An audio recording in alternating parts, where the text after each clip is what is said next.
you can actually chat directly with the dedicated person or with the entire group. Sir, I think it is 6 o'clock and we are going live now, sir. We are going to live. Sunil, 1, Yes, 2, sir. 3. Yes. Can we start, sir? Yes, sir, we will. Time ho Prasad, gaya? are we ready? One. We are all ready. एक ही minute में कर रहा हूँ sir. I'll share good to go. Then we'll live. Okay. And you can mute others, please.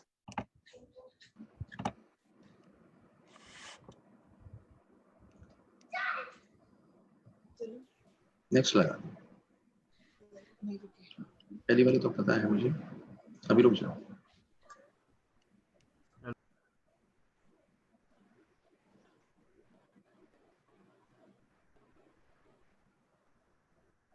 feeling like a news anchor, you know, where you can't see the audience and you're just looking at a screen.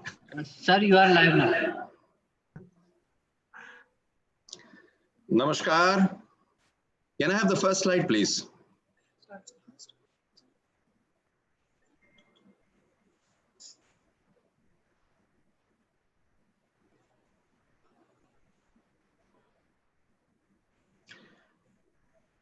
Namaskar, I am Dr. Sunil Jindal here, and we have this first meeting which we have of the Global ART Forum. And of the Global ART Forum. And we'll be here for about 1.5 hours, and I'll be the moderator for the panel. And we have a very, very illustrious panel today. But I would like to introduce myself first, yours truly. The first slide, please, sir. I am Dr. Sunil Jindal, a father of 3 children and husband to a wonderful wife. I'm a surgeon and urologist by training, an ART specialist and andrologist by passion. I love life and human beings, and that's the reason I'm here today. And it's fantastic and really appreciate all of you for joining us on this program. And the best thing is you're doing it really to add value to human beings. Next slide, please. I'd like to share a story of my life with you. It was 1st of March, 1991. And that was the day when, I remember it was an afternoon. I was with my grandmother. My grandmother had very severe angina. And she was a diabetic. We were really wondering what would happen. And the second she had she had to get an angioplasty done. I was sitting with her. I used to love her a lot. And I looked at her and asked, what will happen tomorrow? She said something beautiful. She said, the storm would pass away, but the dreams would always remain. Next day, we lost her during an angioplasty, but this remains with me always. And this is the reason where, like all of us, storms pass by in everybody's life, but dreams remain. We decided this was the biggest storm of the whole universe, which was COVID. And why not open the next slide, please, sir? I'd like to have a slideshow, Dr. Agarwal, please. Yeah. And therefore we decided, the previous one, please. Previous one.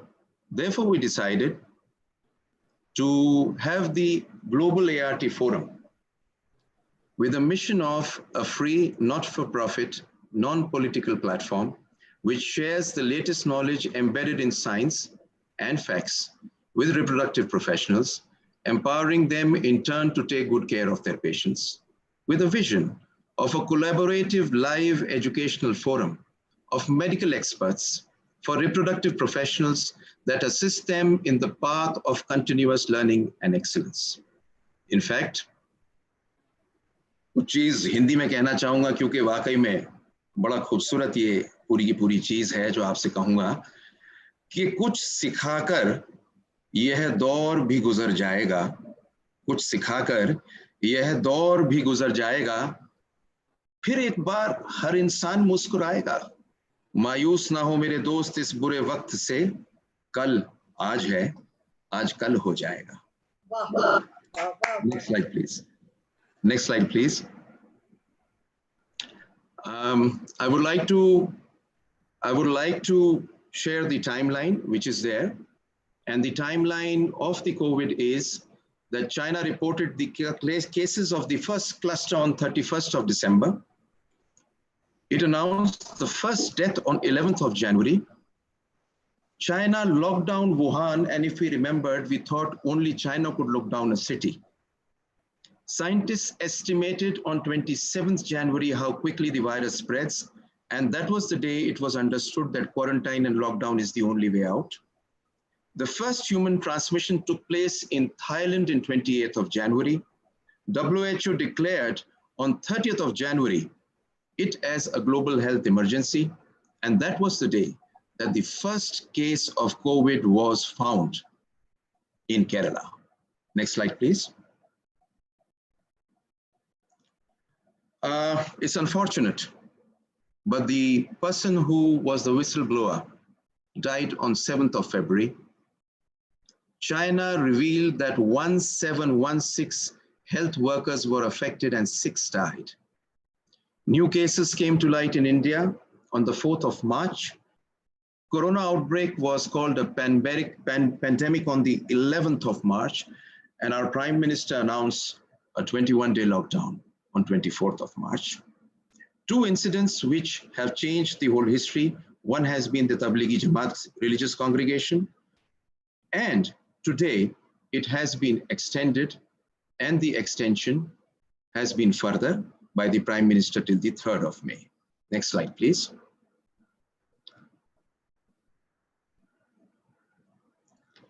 This is the way the whole world today is, and I have brought this slide only for us to understand a few things. Number 1, USA has 678,000 cases of the total cases, while India today has 13,495. The total number of deaths in the United States, which is the maximum in the world, is 34,641. In India till date and till time are 448 deaths. The total number of patients who, if you ask me, the maximum number of patients, the per million population, total cases per million population, maximum is in Spain, which is 3,956. And in India, there are 10. And the total number of deaths maximum are in Spain, 413, while in our country it's 0.3%. But we need to keep into concentration and in our minds one small thing, that the testing rate of our country is one of the lowest in the world. Next slide, please. You can see the graph.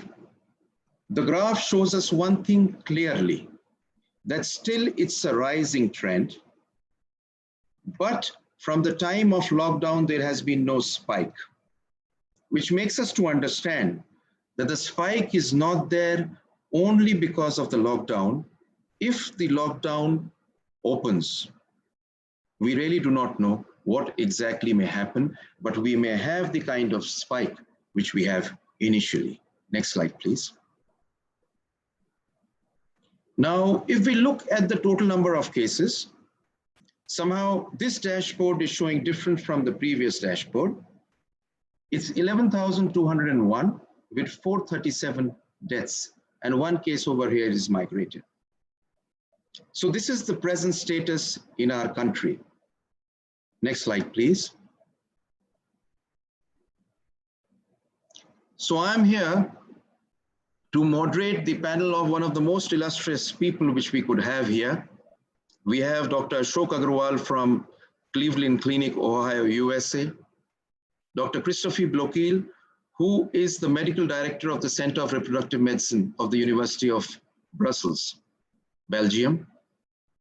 Dr. Rishikesh Pai, whom we all know very well, has been the Secretary General of FOGSI, and in fact, in every organization of the country, he's always had a very active role. Dr. Prakash Trivedi, I always fail to understand how to introduce him as a laparoscopic surgeon, as a urogynecologist, as a hysteroscopic surgeon, as an ART specialist. He has been on the forefront in all of them. He has been the FOXI president in 2015 and presently is the president of ISAR. Dr. Sudha Prasad, who is at the moment the president of the Indian Fertility Society, whom she is representing, has been the director professor in Maulana Azad Medical College and a very eminent teacher.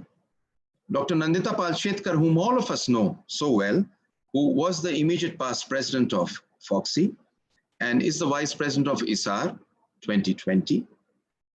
Dr. Pankaj Talwar, who of course is a brilliant academician and was in the army and is a Vishish Seva Medal, has received a Vishish Seva Medal.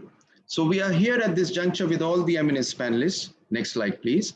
And we would just open up the panel now with Dr. Pankaj Talwar. The next slide, please. Dr. Pankaj Talwar is a brilliant academician, has written a lot of books, is on the editorial board of multiple infertility journals, is the founder secretary of Fertility Preservation Society of India, and at the moment is the senior vice president of Indian Fertility Society. The stage is for you, sir, or the screen. I do not really wonder what to say, but at the moment, this screen is yours, sir. Namaskar. Today, we talk about a disease which has brought down all of us from tight hugs to namaste.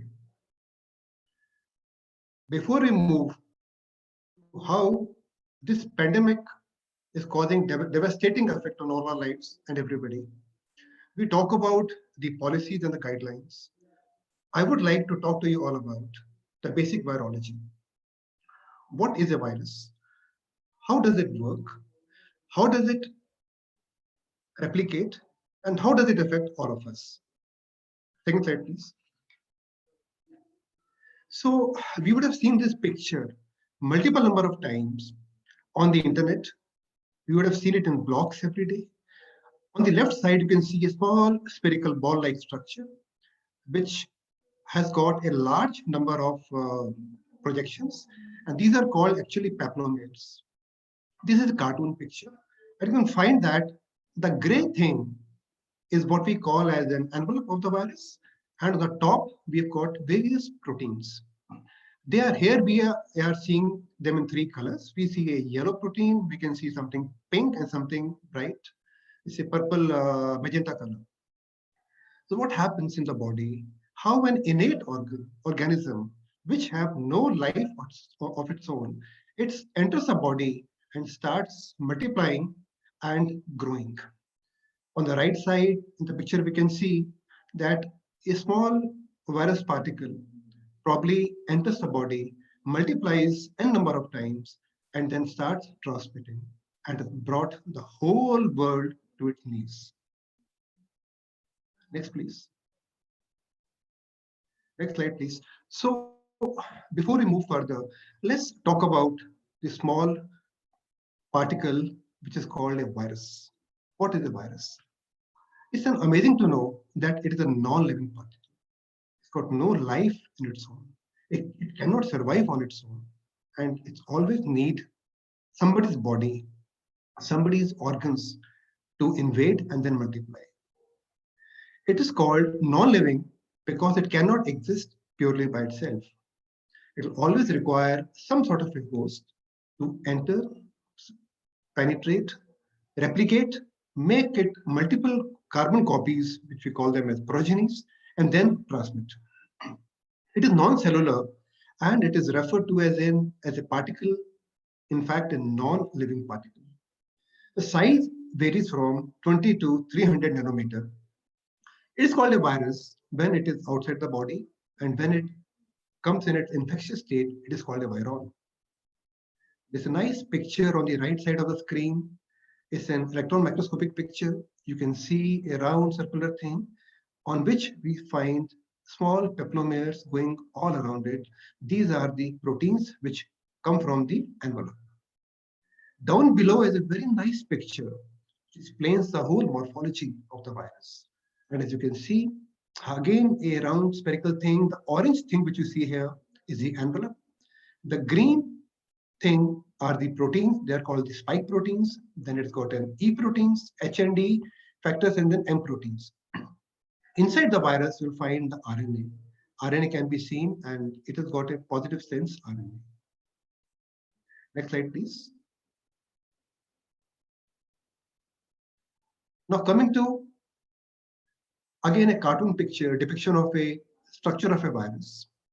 And if you focus on this picture, you'll find that every virus has got this sort of a pattern, but the shape may be different.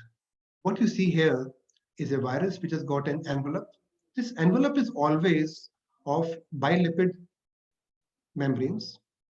On the membrane, you'll always have some sort of proteins. They are called normally peplomers, and they are the ones by which the invasion occurs and the virus is able to enter the body.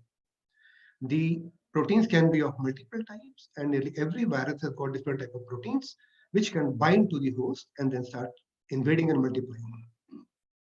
Inside the envelope, we'll find that we've got a thing called nucleocapsid. Nucleocapsid is a glycoprotein layer which contains the genetic material, which can be either RNA or DNA. So coming to a bit of theory of the virus structure, as I've told you, we have a nucleic acid, we have a capsid, and we have an envelope.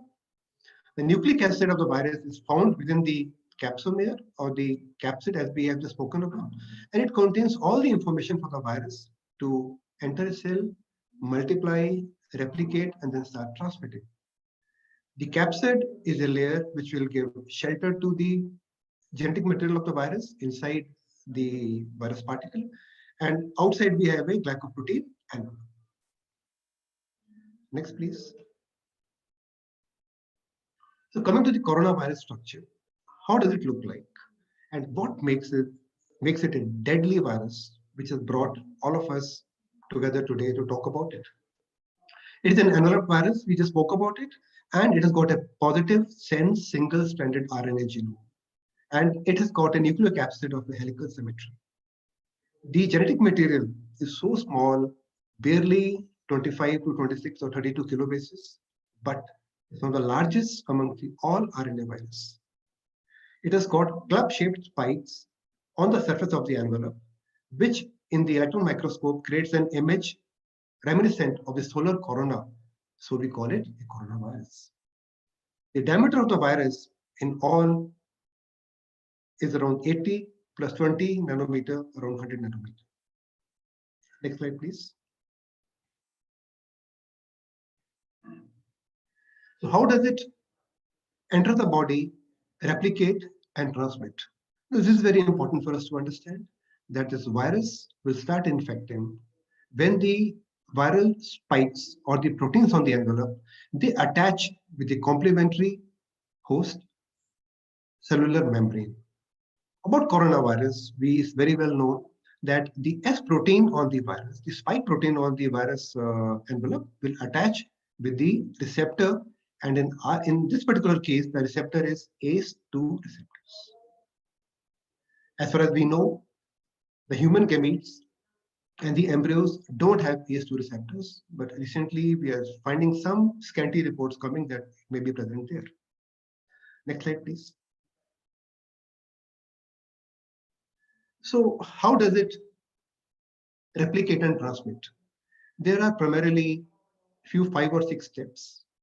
And in case you look here on the left side of the screen, it will attach. After attaching, it will enter the cell or any host organ. Then it will have genomic replication and protein synthesis. After it has been done, it will again combine everything, form a new progeny. It is assembled again, and then it is released from the body or the cell, and it starts transmitting to the other people by multiple routes. In short, I'll bring you to this image on the right side of the screen.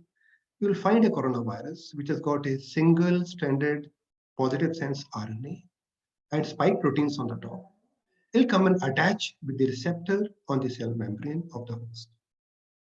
These receptors here, in our case, would be ACE2 receptors. So binding and viral entry by the membrane fusion or endocytosis would occur. There are multiple pathways. And after it enters, the virus will open up. It will take the help of ribosomes and it will take help of viral polymerase proteins and it will go into RNA replication. From positive sense RNA, it will form a negative sense RNA. And from negative sense, it will again start making multiple copies of the positive sense RNA. When RNA is being replicated, on the other side, we'll have replication of S, E, and M proteins. And along with that, the nucleocapsid also starts forming. And these things are occurring, the translation of the viral proteins are occurring in endoplasmic reticulum. After all things have been done, we have multiple copies of the positive sense RNA coming.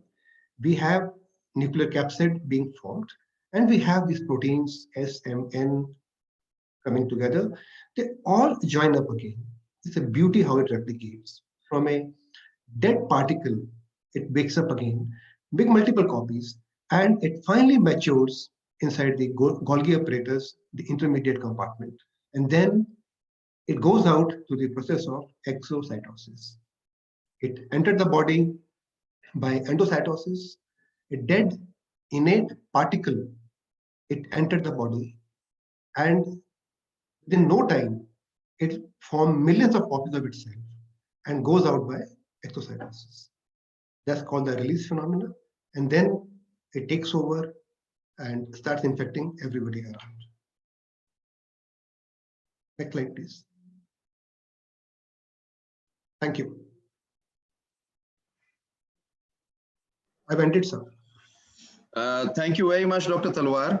We finally knew that this virus, which is there, is something which actually is non-living. And the second thing is that the problem with these viruses is that they are very, very cunning. And this is supposed to be one of the most cunning viruses ever. The next person who is there is Dr. Christopher Lockheed. He is a very eminent scientist. He, in fact, is the medical director of the Center of Reproductive Medicine, University Hospital, Brussels, and is also the president of the Belgian Society of Reproductive Medicine. Sir, we would like to know about the ISHRI guidelines and the way they have formulated. What are the guidelines for all of us? On to you, sir. Thank you, colleague, and thank you everybody to give me the opportunity to talk with you about the ISHRI guidelines. Next slide, please. So, of course, as we are, next slide. So if we, from ISHRI, of course, we are looking on a daily basis at the website of ISHRI and ASRM. I think the next speaker will deal with the ASRM guidelines, but of course every society is looking at each other. But anyway, with regard to ISHRI, the first precautionary measure came on the 14th of March. So you need to know that when we are talking about the first case, which occurred in Wuhan on the 31st of December, so only a couple of months later, there was this first precautionary measure of the ISHRI society, dealing with the fact actually that people, whether or not they met the diagnostic criteria for the COVID-19 infection, should avoid becoming pregnant at this time. We are 1 month later now, and still whether there is a vertical transmission or not is still very doubtful. You know that the Chinese study that came out showing vertical transmission are maybe not completely reliable. So we are still looking around and trying to find evidence to know whether there is vertical transmission, yes or no. Then 5 days later, there was this second statement, and actually this was the big statement of ISHRI on pregnancy and infertility treatment and conception. And then there was the updated statement that came 2 weeks later, namely 2 weeks ago on the 2nd of April. Next slide, please. So if I could summarize the ISHRI statement on pregnancy and conception, then it is strongly advised not to start any treatment. So it means that people who are or were in the meantime under treatment could continue their ART treatment, but it was a contraindication to start a new treatment for IVF of or ICSI. And actually, to avoid complications from ART treatment and pregnancy. Secondly, to avoid potential COVID-19 related complications during pregnancy, because we start to know that, especially in the third trimester, there might be complications such as preeclampsia and so on, what we are all aware of, given the new publications that are coming out the last couple of weeks. Also, to mitigate the unknown risk of vertical transmission, we already dealt with that, and then to support the necessary reallocation of healthcare resources. You know that I personally work in a big center with 5,000 cycles per year with 180 personnel members. Well, 80% of those people are now working in the intensive care unit, in the emergency department, and also on the ward, on the COVID and non-COVID units. So we really need the people on the so-called COVID floor.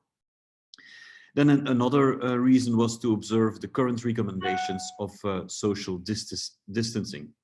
So of course there is always exceptions, as we are all aware. So first of all, it was the people who are still under treatment, and secondly, for oncological reasons. So the oncofertility unit can continue working if it is for reasons for preservation of oocytes or embryos. So actually no fresh embryo transfer can be foreseen. This was the recommendation of ESHRE. Then with regard to the healthcare professionals and clinics, well, they should remain available, of course, to provide supportive care, psychological support, and clinical advice to their patients, preferably via an online consultation. So we have been starting with teleconsultations, and we are looking for also safe ways to get contact with our patients. They really appreciate when we talk to them via telephone consultation. There is also cameras that have been installed so that we can do this in a proper way. Next slide, please.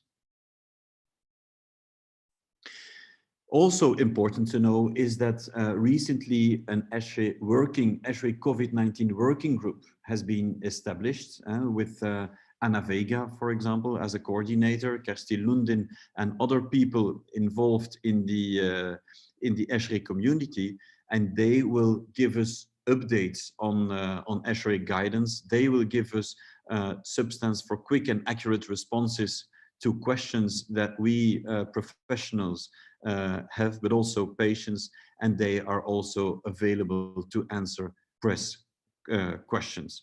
So actually, now that the lockdown is getting in its final stages, you need to know that in Europe already Spain has is working on a so-called exit of the lockdown. In France, the lockdown ends probably on the 11th of May. In Belgium, it will be the 3rd of May. But the big question, of course, remains, what is going to happen after stopping the lockdown? Everybody to the hospital, or will it occur in phases? Who can we prioritize? Should it be the 40 age plus? Should it be patients with low ovarian reserve?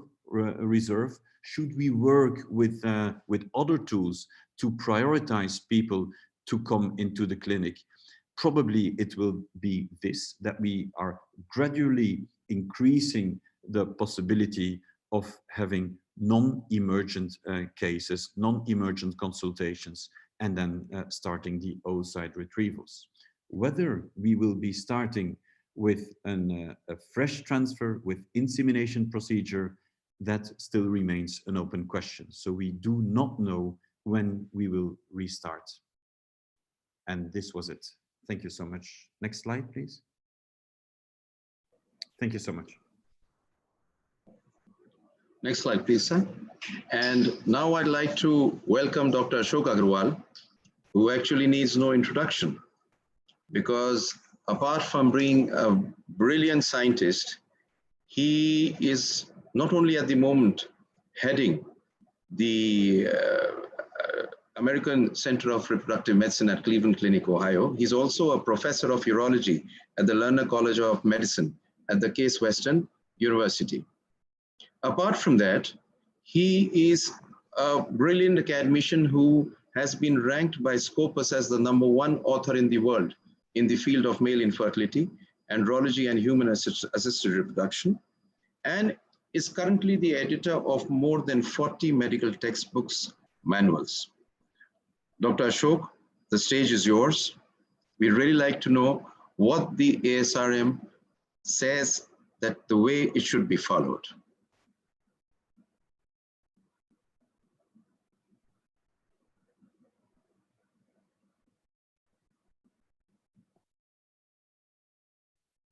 Dr. Ashok Agrawal.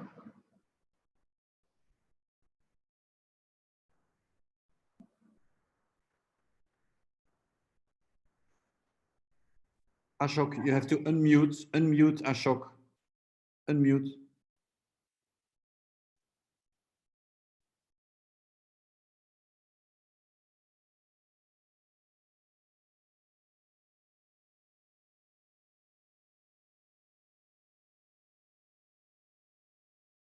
The technician, please unmute Dr. Ashok Agarwal.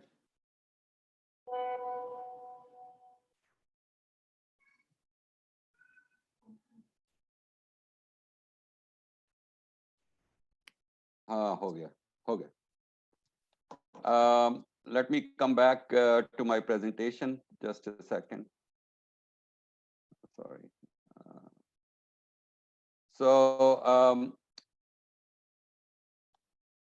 Can everyone see me and hear from me? Hello?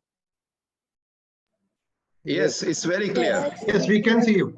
Yes, we can. Okay. Yes. Sorry about the technical snafu. I'm trying to learn about Zoom. As many of you, I'm not as good as Dr. Sunil, who's a master of all trade. So again, good evening from Cleveland here in USA. We are about 9 o'clock in the morning here. And it is yesterday we had almost 4 or 5 inches of snow, so it was really cold. So we are still having a cold spell in between, with some days which turns out to be nice and sunny. But the weather mostly for the month of April will remain colder. So I want to thank everyone who's there in the panel. And I want to thank all the delegates who are attending our session.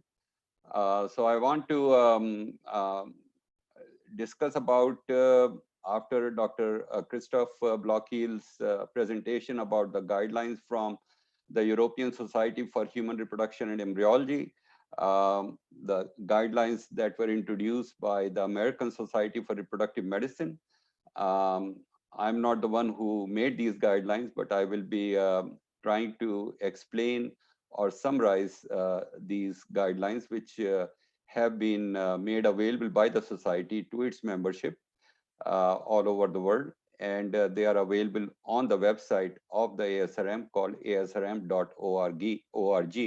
So you can actually see the detailed guidelines and various updates that are being sent every few days. So the ASRM formed its COVID-19 task force, and this was done for patient management and clinical recommendation during the coronavirus pandemic. And the recommendation in this document were guided by COVID-19 very heavy increase in terms of the incidence and the impact of the virus on patient health and fertility care provider, and the known and unknown impact of coronavirus on fertility, pregnancy, and transmission pattern. So let us visit, before we go to the ASRM, these are the statistics about COVID-19 footprints in the United States. We have a dubious distinction of having the largest number of cases in this country, which is really a very sad news. This data is from April 15, like 2 days before. These numbers have already grown, and you have seen these fresh number from Dr. Sunil's slide. So the number of deaths or the mortality rate is very high. It has gone up in 30s, and they are estimating by the latest model that if the social distancing and all other common precautions and the lockdown continues, that by August, the death rate may be in the sometimes in 60,000, which is a huge number of cases, but it is unusual times around this time in the world. And these are horrible things that we are seeing. In the state of Ohio, which is where Cleveland lies, as of April 14, we had over 7,000 confirmed cases, which have been increasing. And the total hospitalization was about 2,000, with the ICU admission about 654. And you can see half of these have actually passed away.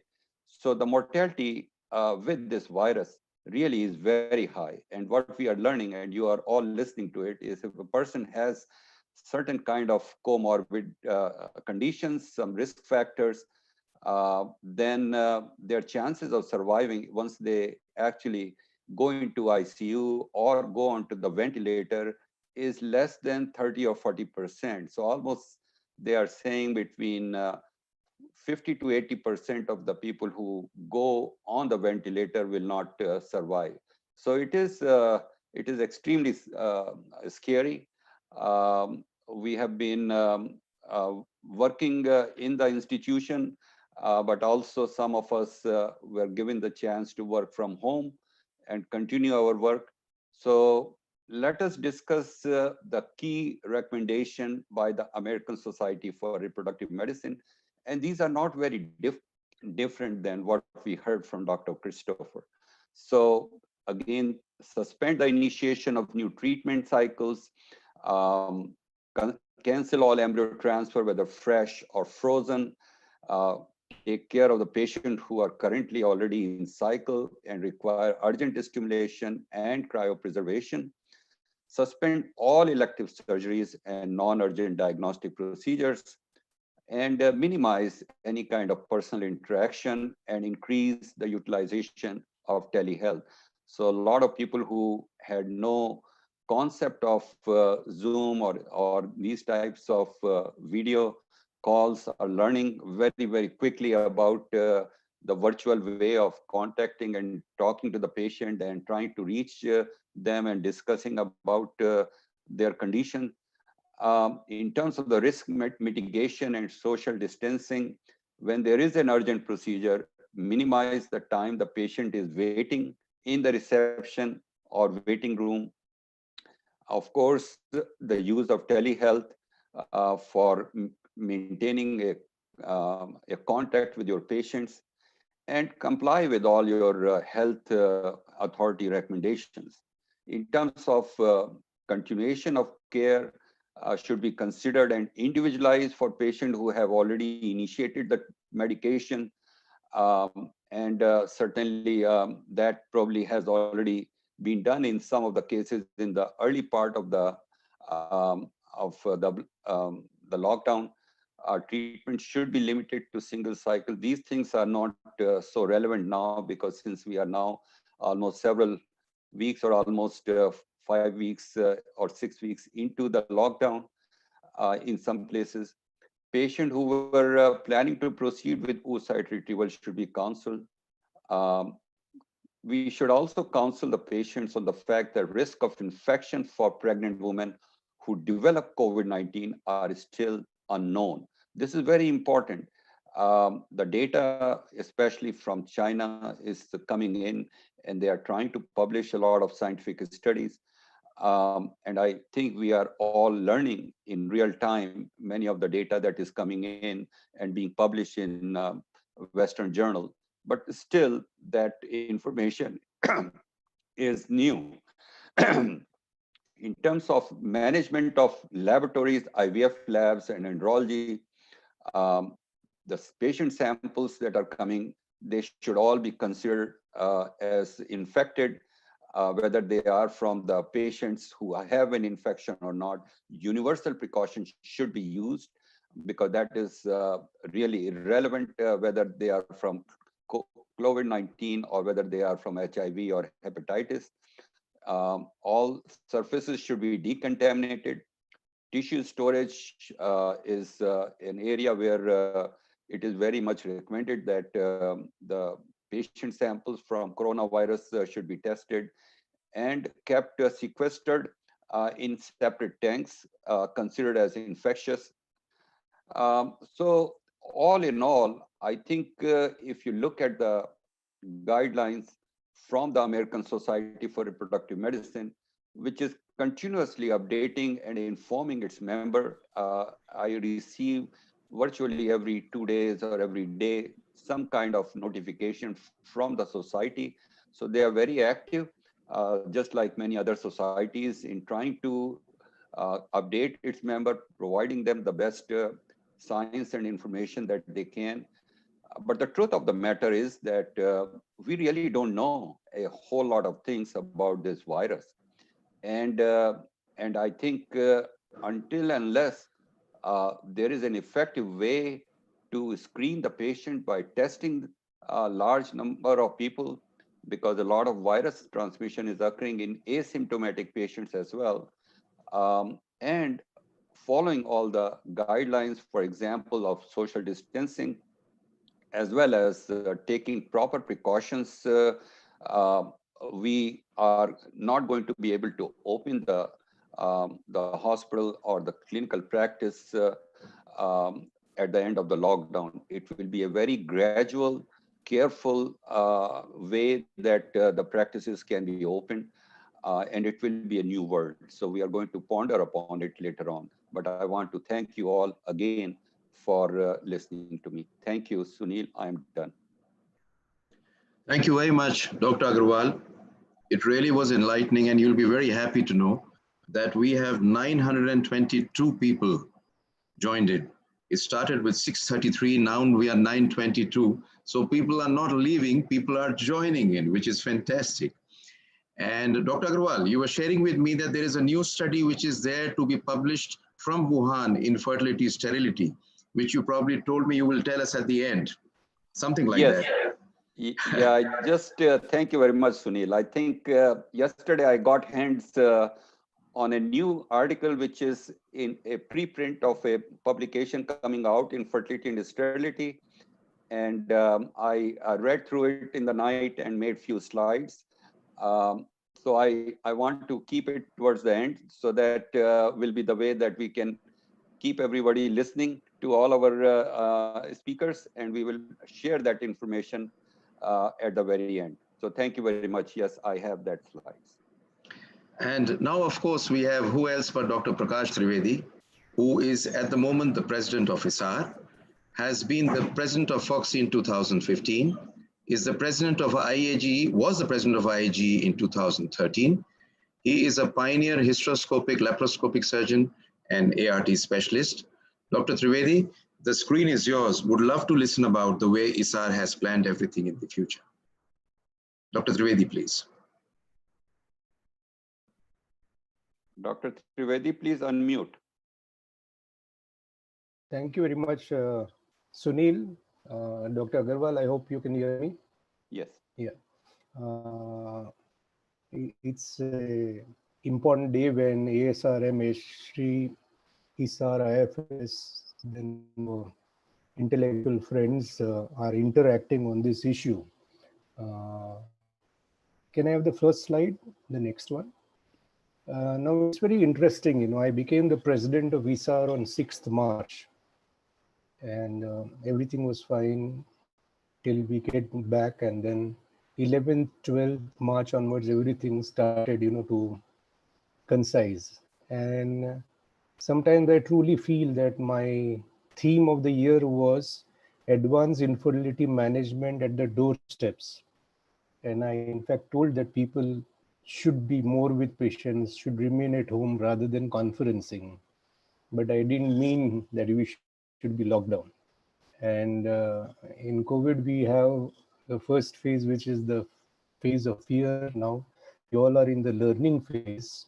We'll enter into the green zone, and then we'll have the staggered unlockdown. In India, the situation is different because we have 40,000 gynecologists and 3 to 4,000 ART centers. And we were fortunate because we had a lockdown from 23rd of March, when the number of cases were roughly 1,000 or 1,200. Next slide. Uh, because the structure and culture of India is totally different. It is highly social. People move around, streets are flooded, people go to work, nobody wants to stop working. And it's a commendable job that our Prime Minister could bring a lockdown in such situation, such an effective fashion, and also added. This obviously made things a little bit easy for the ART practitioner in ESAR and IFS, because in general we didn't have a typical infertility consulting.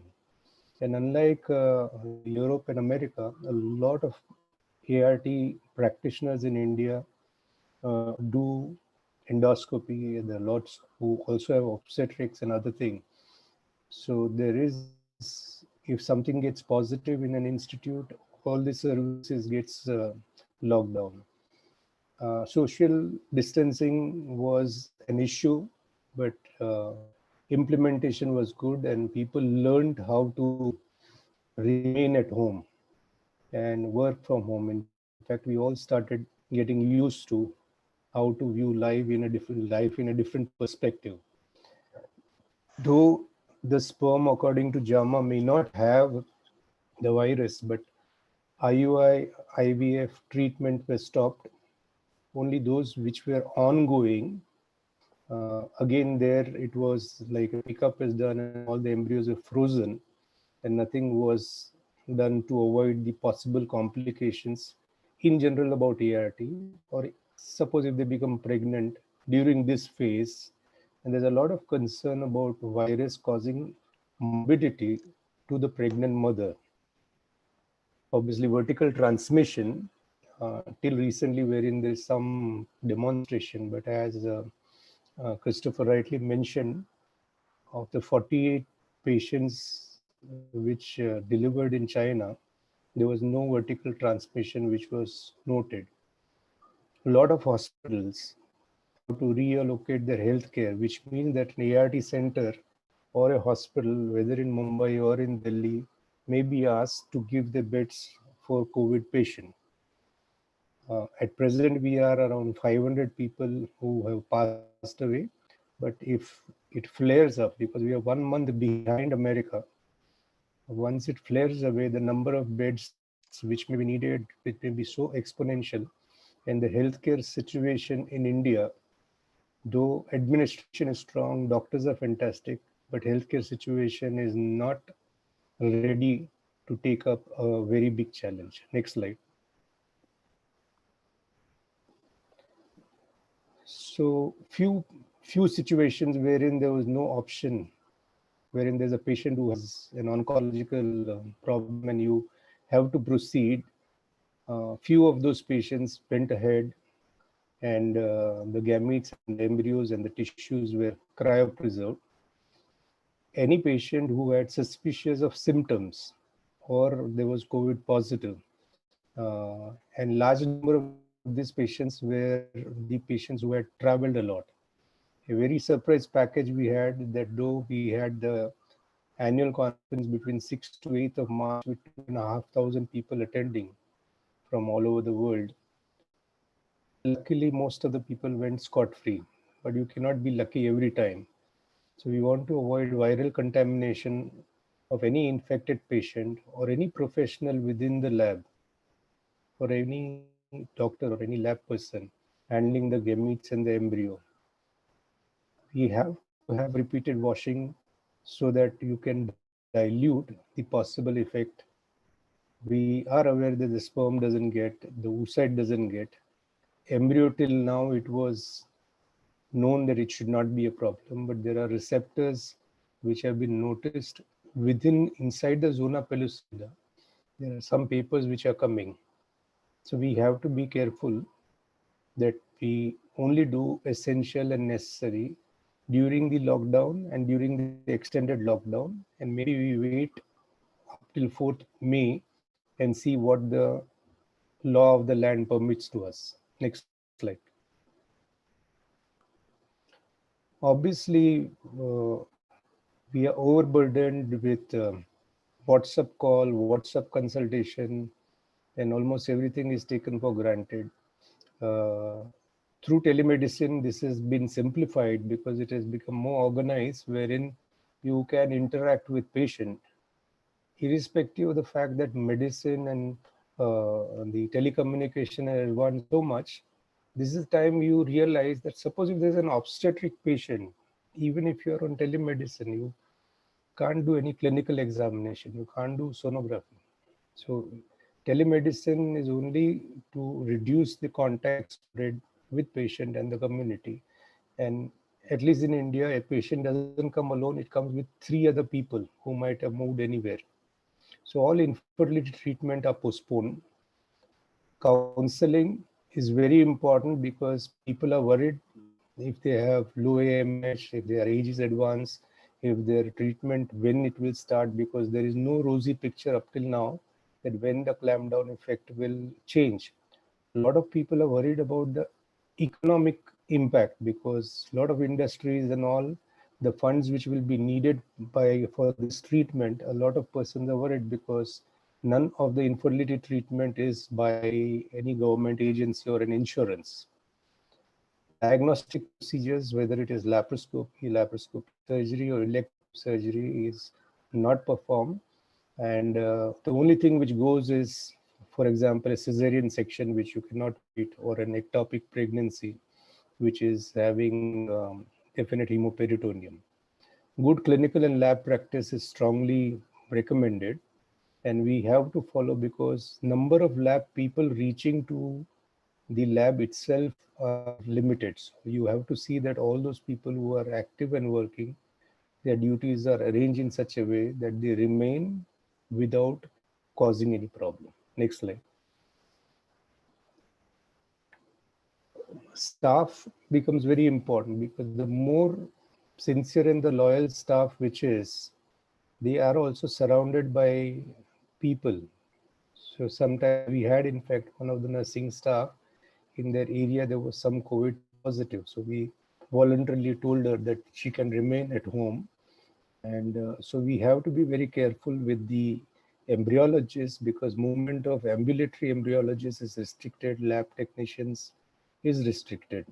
But we still have to maintain quality control to see that all the embryos are protected, all the medias, etc., are well preserved.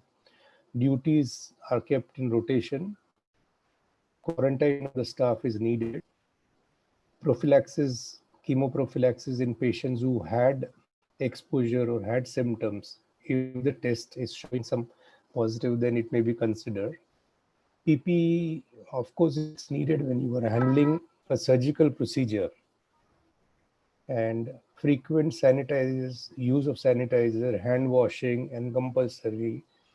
Even if you do an emergency consulting of 4 patients, then it is seen that everybody uses mask, everybody uses the sanitizer, everybody has hand washing, everybody going close to the patient is taking utmost precaution.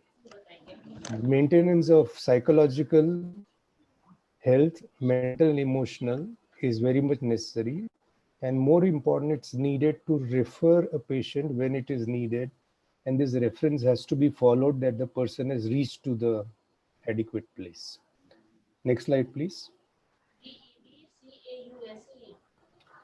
So if a patient is COVID positive, obviously no active treatment is done.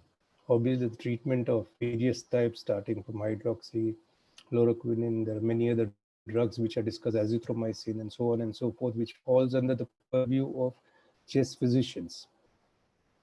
Decontamination with disinfection is very much needed. So maintaining the lab, maintaining the operation theater very well clean with appropriate disinfectants is totally necessary.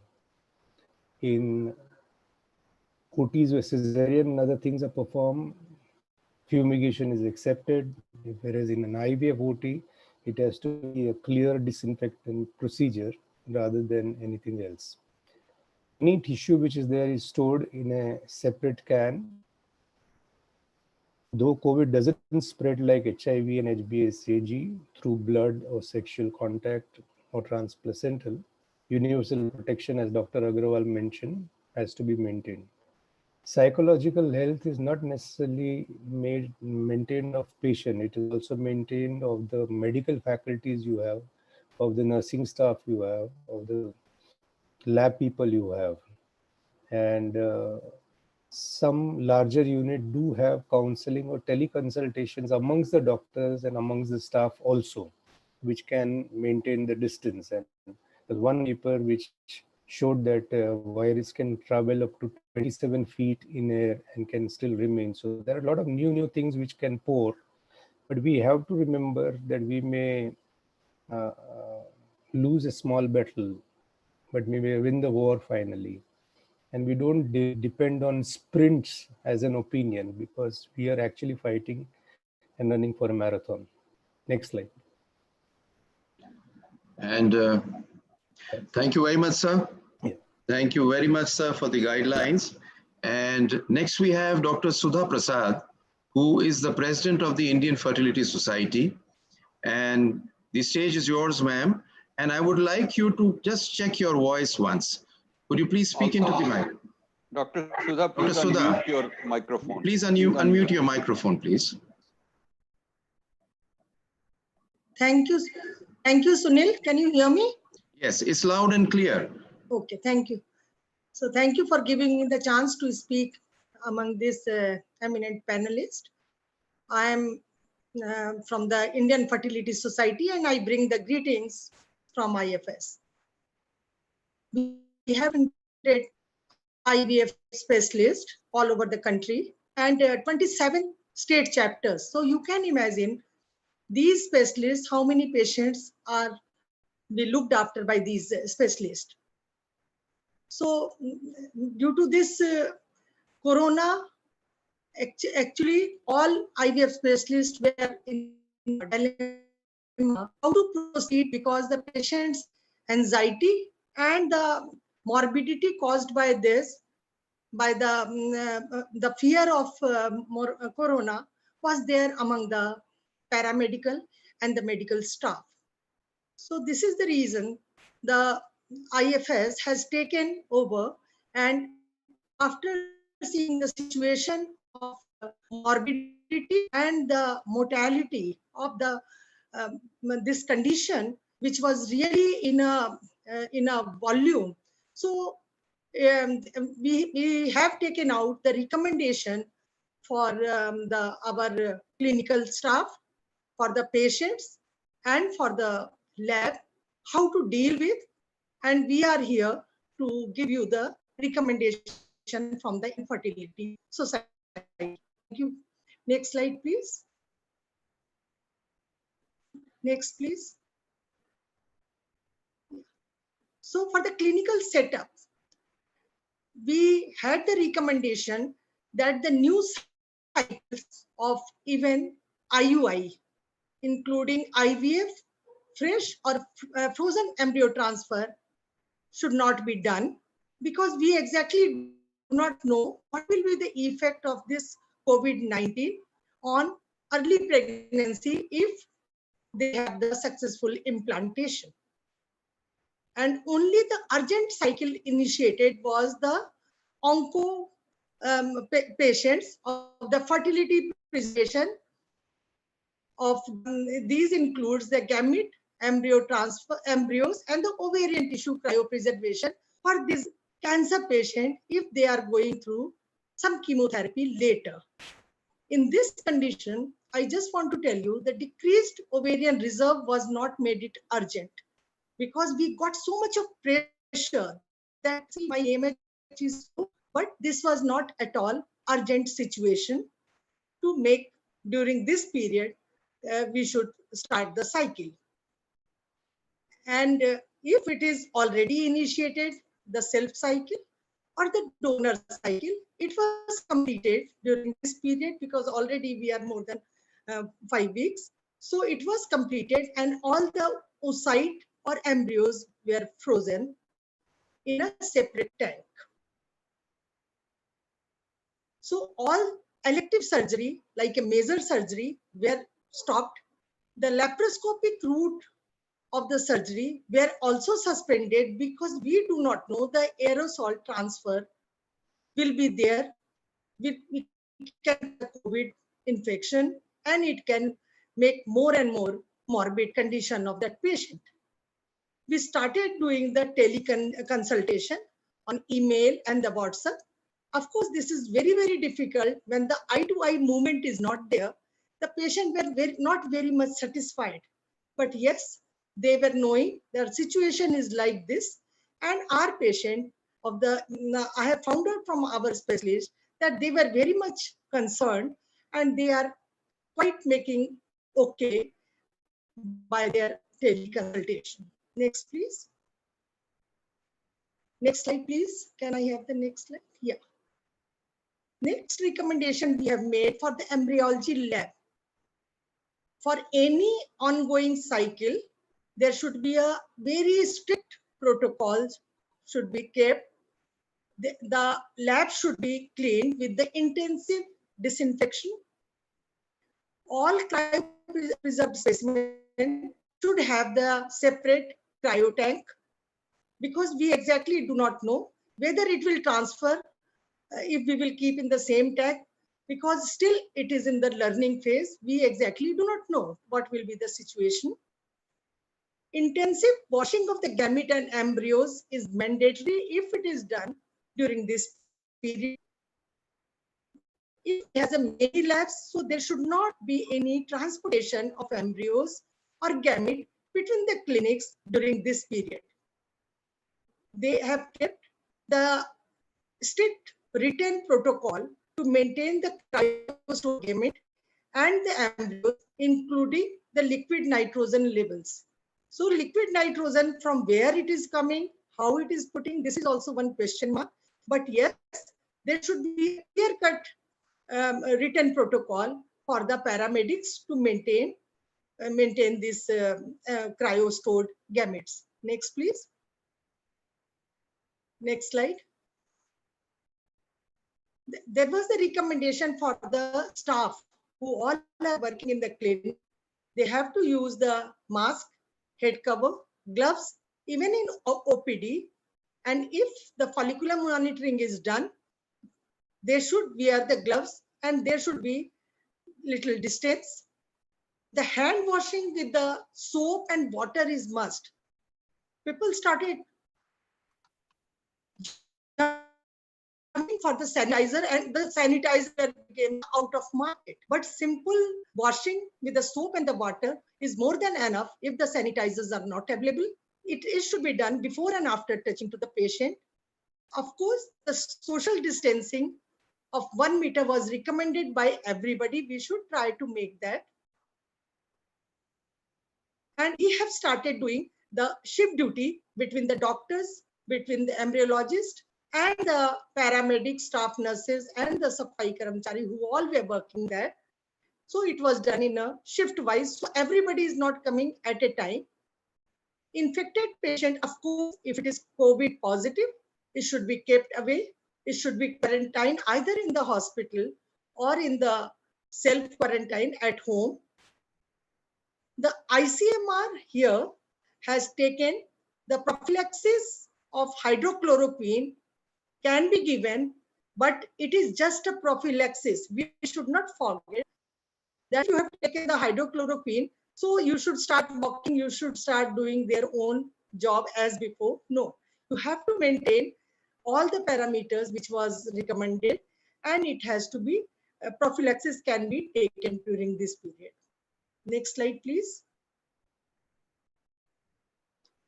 Next slide, please, Dr. Ashok. I'm trying to move it. Oh, sorry. Yeah. So this is an important aspect, the psychological support. As soon as we became locked down, so the phone calls started coming that what will happen to me? The patient started thinking about that lockdown will go far off, and they are taking the test, they are taking to make the cycle. So they have started about questioning that how this will be over and how they will be treated. So psychological support to the patient is utmost, considering the despair in those women with infertility, and they have to be when the situation will be clear. And of course, this situation of treating these patients is not that emergency that has to be treated immediately. So we have to give the full assurance to these women. Staff also should be trained that they should handle with illness and the concern of the patients. This is very much important. Next slide, please.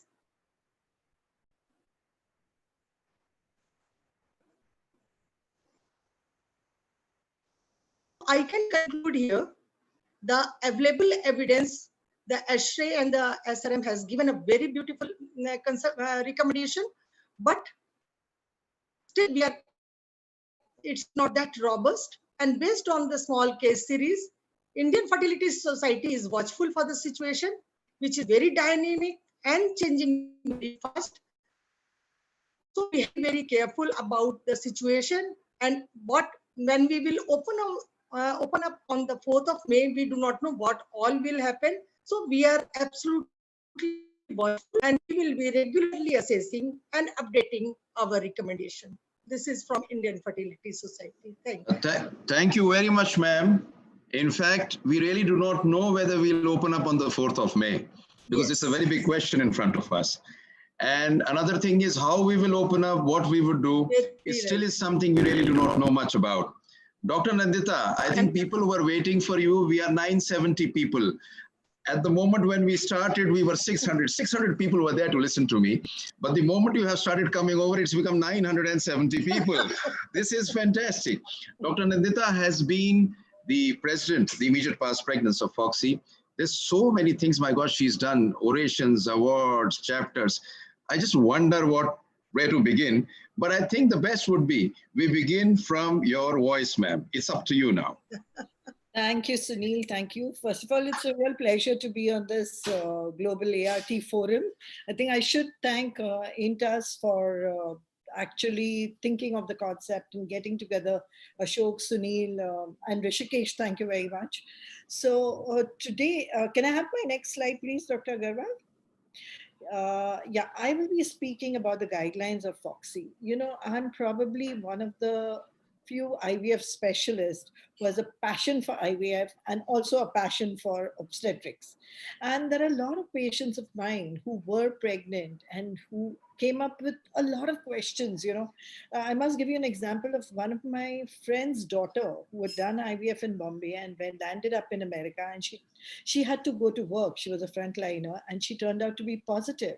And what I realized over there is there's a lot of difference in treatment in America and in India.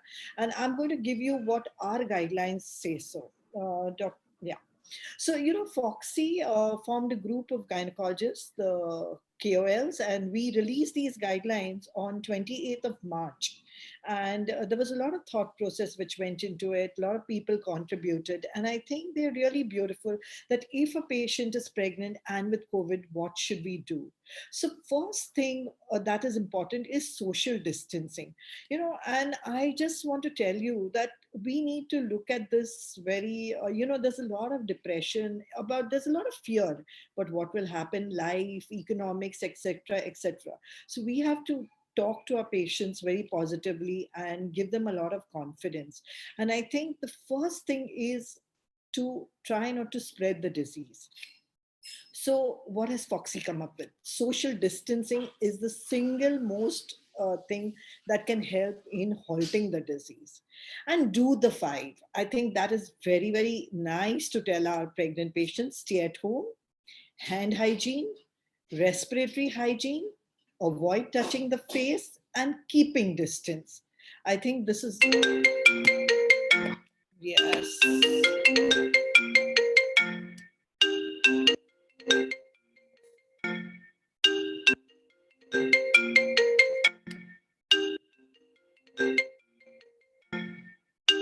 Hello.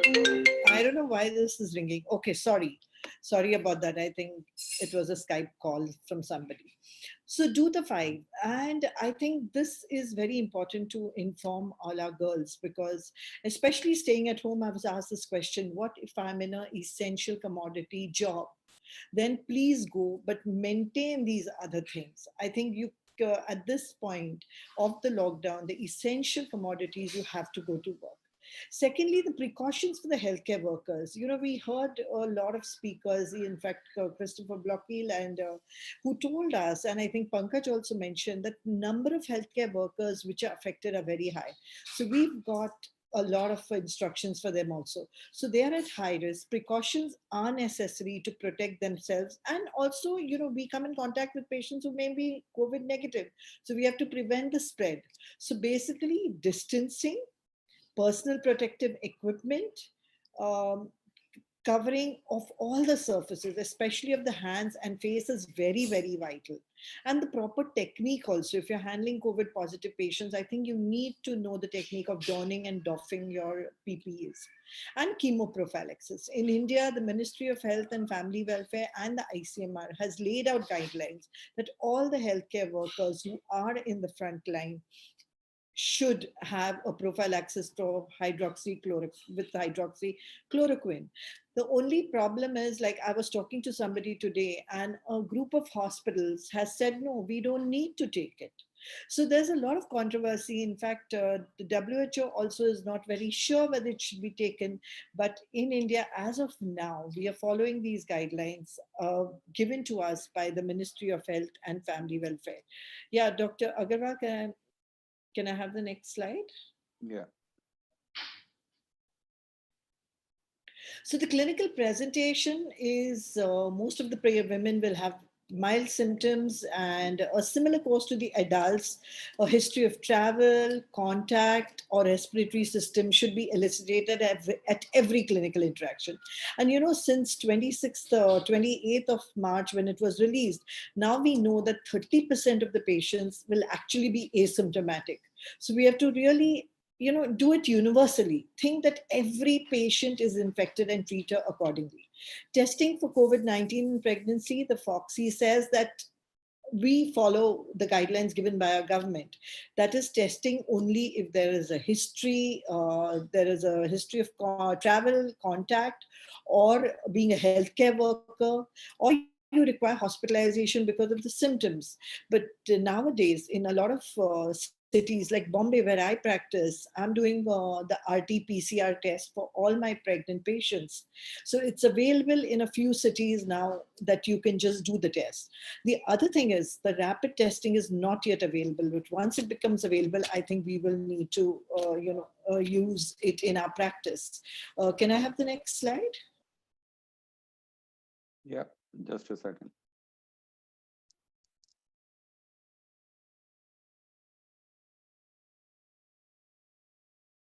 Yeah, hello? Can you see it?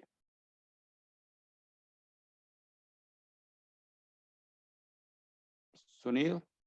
Yeah, I have a feeling there has been some problem with the net with Dr. Nandita's system. I think it's got, I think there is some problem with the net over there.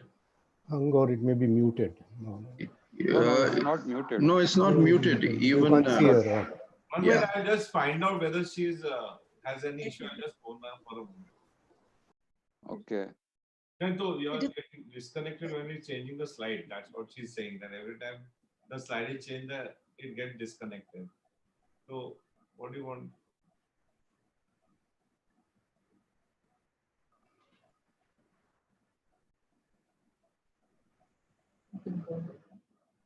I think Should we come back to you? Let me finish.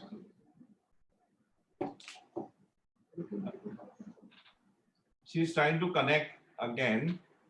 You know, every time there's a problem with the signal. Maybe what we can do is that I can.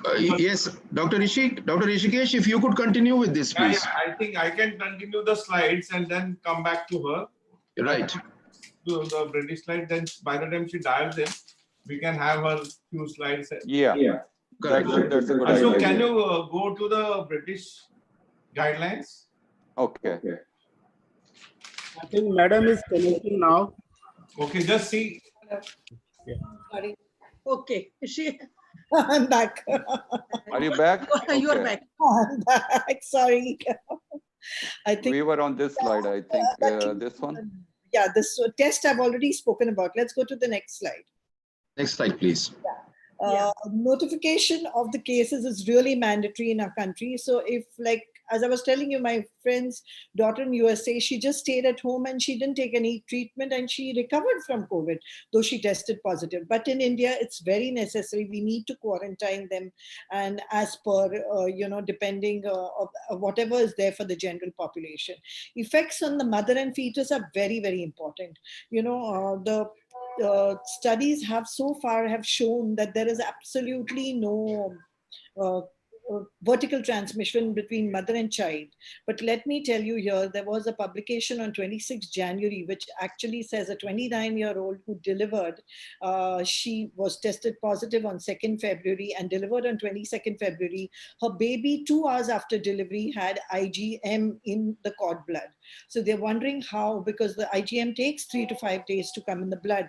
So that is another question mark which we have, but definitely not. So far we know that it does not go through.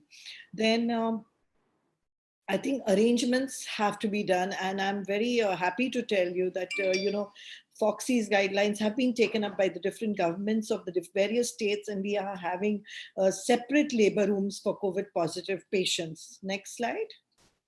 Okay. Next slide. Yeah. This is very important, that termination of pregnancy and the contraceptive advice which is necessary. And here Foxy has said that telemedicine should be used very aggressively, and MCA has permitted us, made it legal. So termination of pregnancy and contraceptive advice should be available, especially during this pandemic. Assessment of the women not in labor, I think obviously it's the same thing. We have to recognize the critically ill woman, tachypnea greater than 30 per minute, hypoxia, SpO3 less than 93%, and an imaging of at least 50% of the lung involvement. Definitely she needs to go into critical care. And the medical management is what we are using in India, and what Foxy has recommended is hydroxychloroquine 600 milligrams 3 times a day with meals, azithromycin 500 milligrams per day for 10 days. And the units are using this unless there are other complications. Then lopinavir and ritonavir is definitely being used. Tamiflu is also being added to the patients. And just to give you an update, remdesivir is the new drug which is being, trials are being conducted by the WHO on this drug so that it can be used. And I think there's one more slide, sorry. Yeah, can I have the next slide? Management of labor and delivery, I think that's very, very important for you to understand. The timing should not get affected by the COVID-19. It should depend on obstetric indication if you want to do a preterm delivery, unless the woman's life is in danger or she requires a lot of rest, she has a lot of ARDS. Then the mode of delivery also, actually the WHO and the Foxy says you can deliver them in whichever, cesarean or vaginal. It depends on the obstetric indications for the mode of delivery. Though all the studies so far which have come in, about 98% patients are delivered by cesarean section.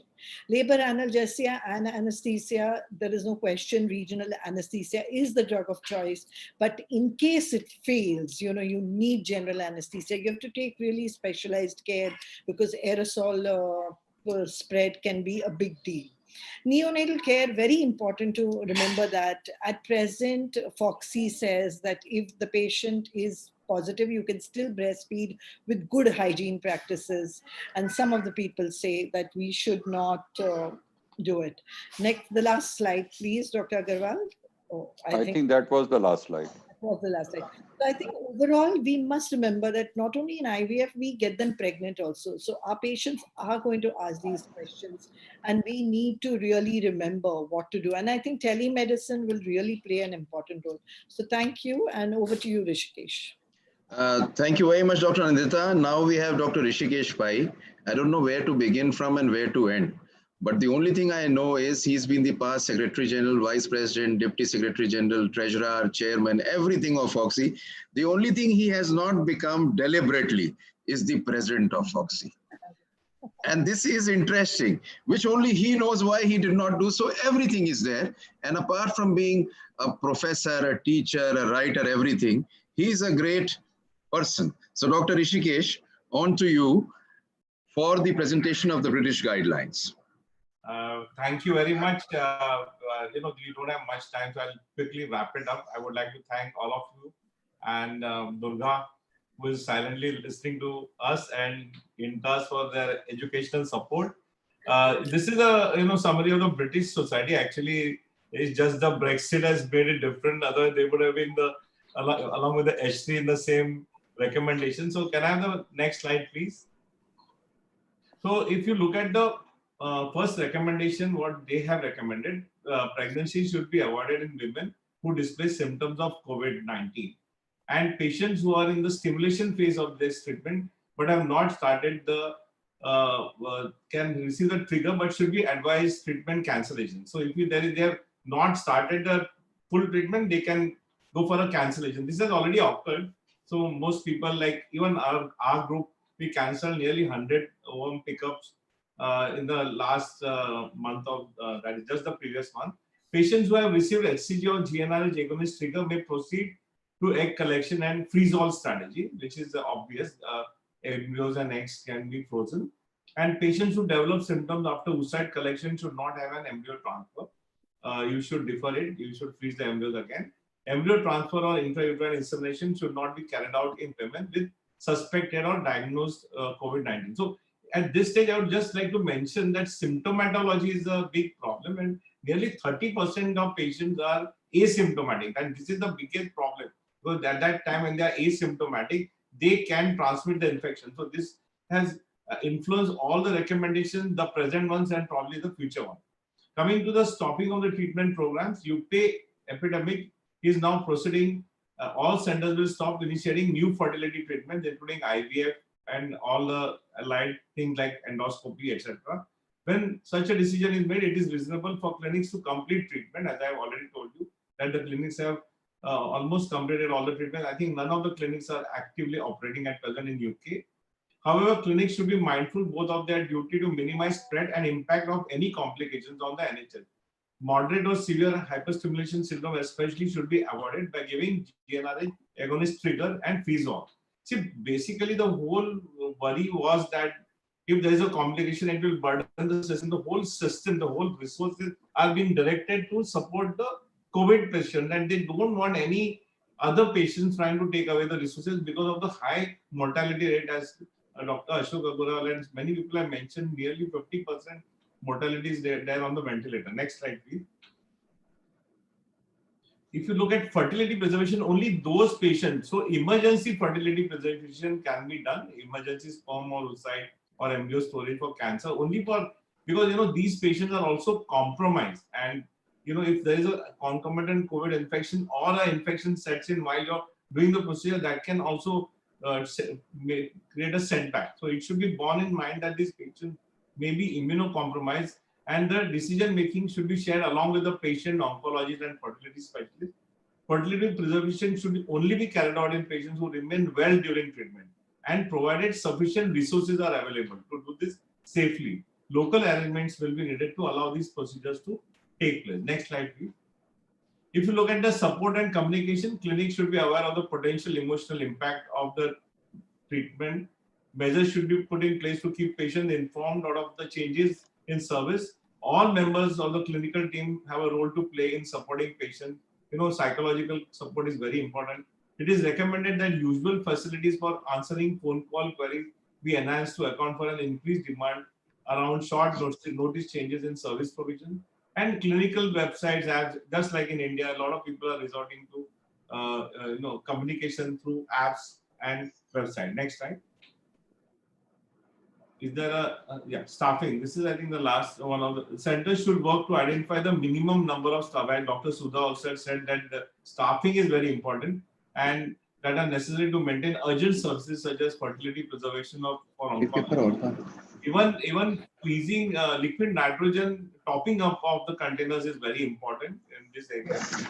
We ourselves have faced a big problem in topping. We have nearly 45 containers and it's been a nightmare trying to do the logistical arrangement. Sufficient scientific staff should be in place to maintain and ensure ongoing safety of gametes and embryo storage bank. Just as I told you, it's a logistical nightmare at present in our Mumbai, Delhi, etc. Centers should ensure that sufficient scientific staff is available and are cross-trained to deliver all key tasks, including ongoing quality control and maintenance. And appropriate levels of staffing should be determined by the person responsible, taking advice from nursing, medical, and scientific professional leads within the center.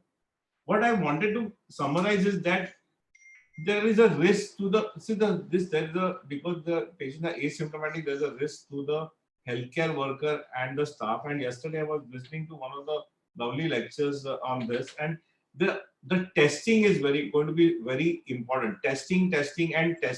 So we may have to do a lot of testing of the patients and the healthcare workers, and the PCR test as well as the antibody test has to be done. The recommendation is that to do the testing every 7 days. I have thought of doing testing every 10 days.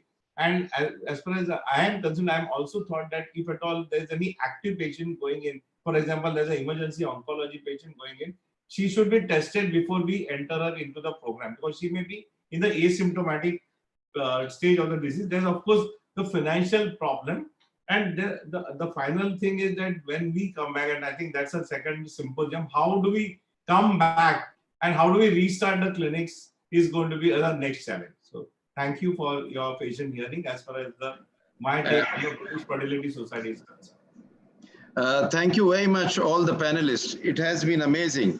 And now we have about 200 questions, but we will probably only be able to answer a few. So I would request the first question, which is very interesting. A patient with COVID can be referred to a COVID hospital, but a carrier can still infect a surgeon. How can a surgeon in private practice protect himself or herself better in the absence of strict testing criteria? Anybody from the panel could answer this.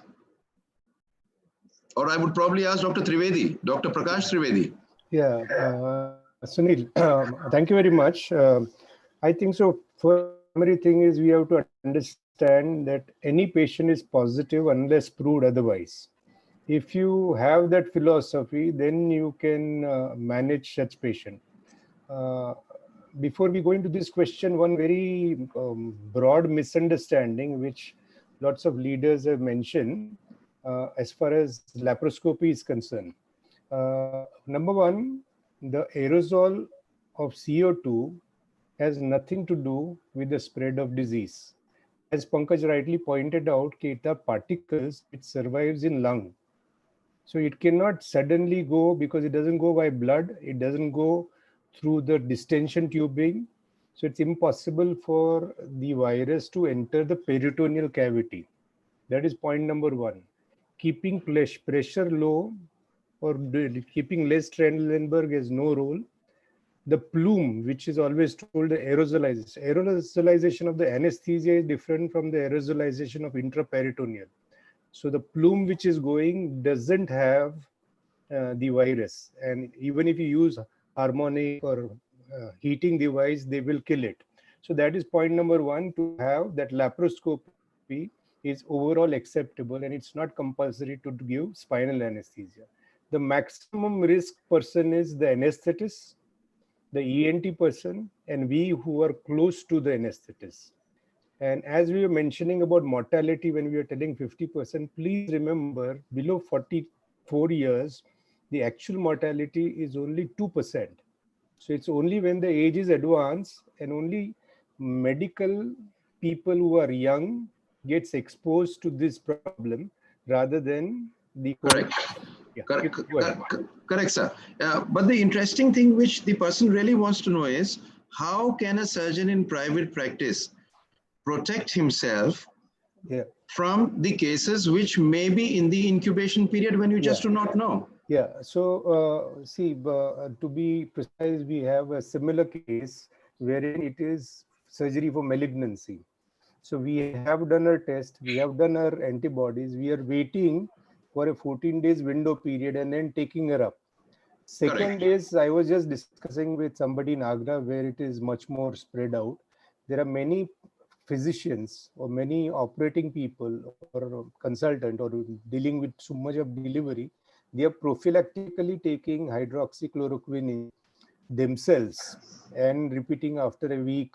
So that is one thing which can be not a take-home message, but that can minimize your risk to the problem or the condition. Yes. And of course, PPE and the mask and all that needs to be done. Level 3. There's another thing there is another thing at the moment which I particularly feel, and that is that the PCR testing is now available, and this PCR testing is now available to the private labs. So any patient before you taking up for a surgery can be tested. Yeah. And you can test the patient whether it's corona positive or not, and only after that you could take an elective patient. Yeah. I would like to request Dr. Nandita if there is anything which she would like to add to this.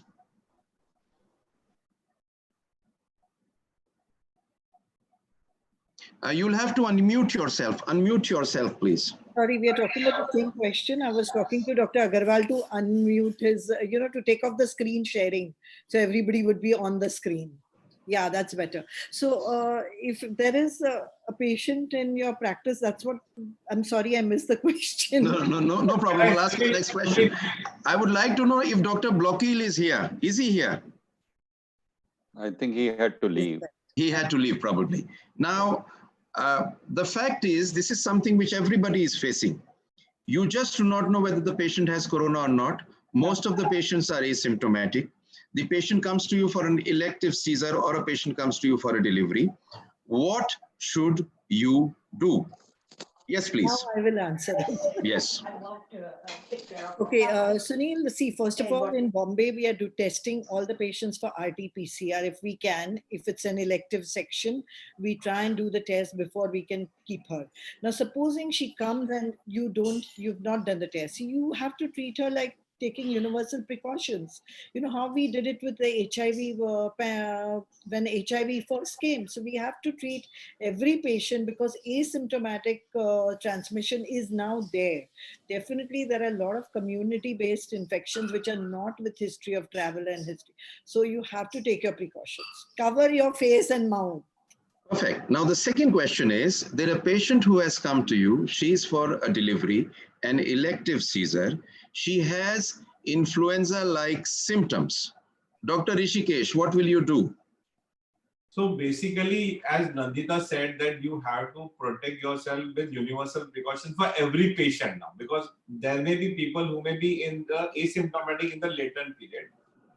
Yesterday I was listening to Luca on the net, and in Italy they are going to bring back the IVF program. So he was saying, and even Kuzi was saying the other day, that you must do both the tests. That is the RT-PCR, because there's a false negative with RT-PCR as well. RT-PCR test can sometimes come negative when the patient is positive.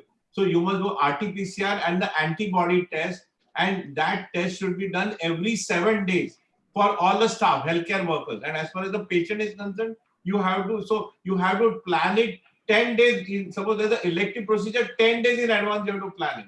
If there is a non-elective procedure, you must do it before entry. Okay, now I got it. So now we know one thing for sure, that we have an RT-PCR which is available. Now the private labs have started testing before taking up a patient or expecting a delivery or an elective cesarean section, or before a patient you know is there in the 8th, 9th month, you would like to get a COVID test done. Okay, now if it is available, fine, but it is not available in a lot of places in our country. That is the way it is. So, Dr. Talwar, so yes, please.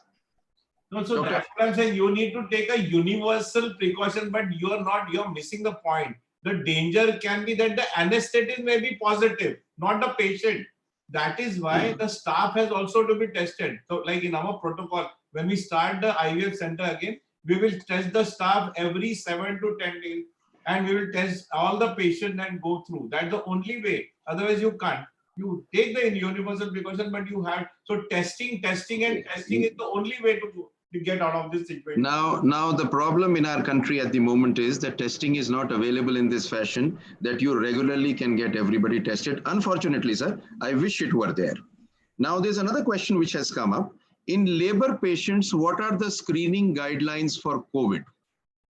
One. Number two, in COVID suspects, how to go about conducting labor, particularly in reference to PPE use. People do not know about it. Third, because PPE supply is limited, what is the minimum requirement? Can the PPE be re-sterilized or can we use it again? This is the question which is very pertinent to most of India. So anybody would like to answer this question? Dr. Nindita?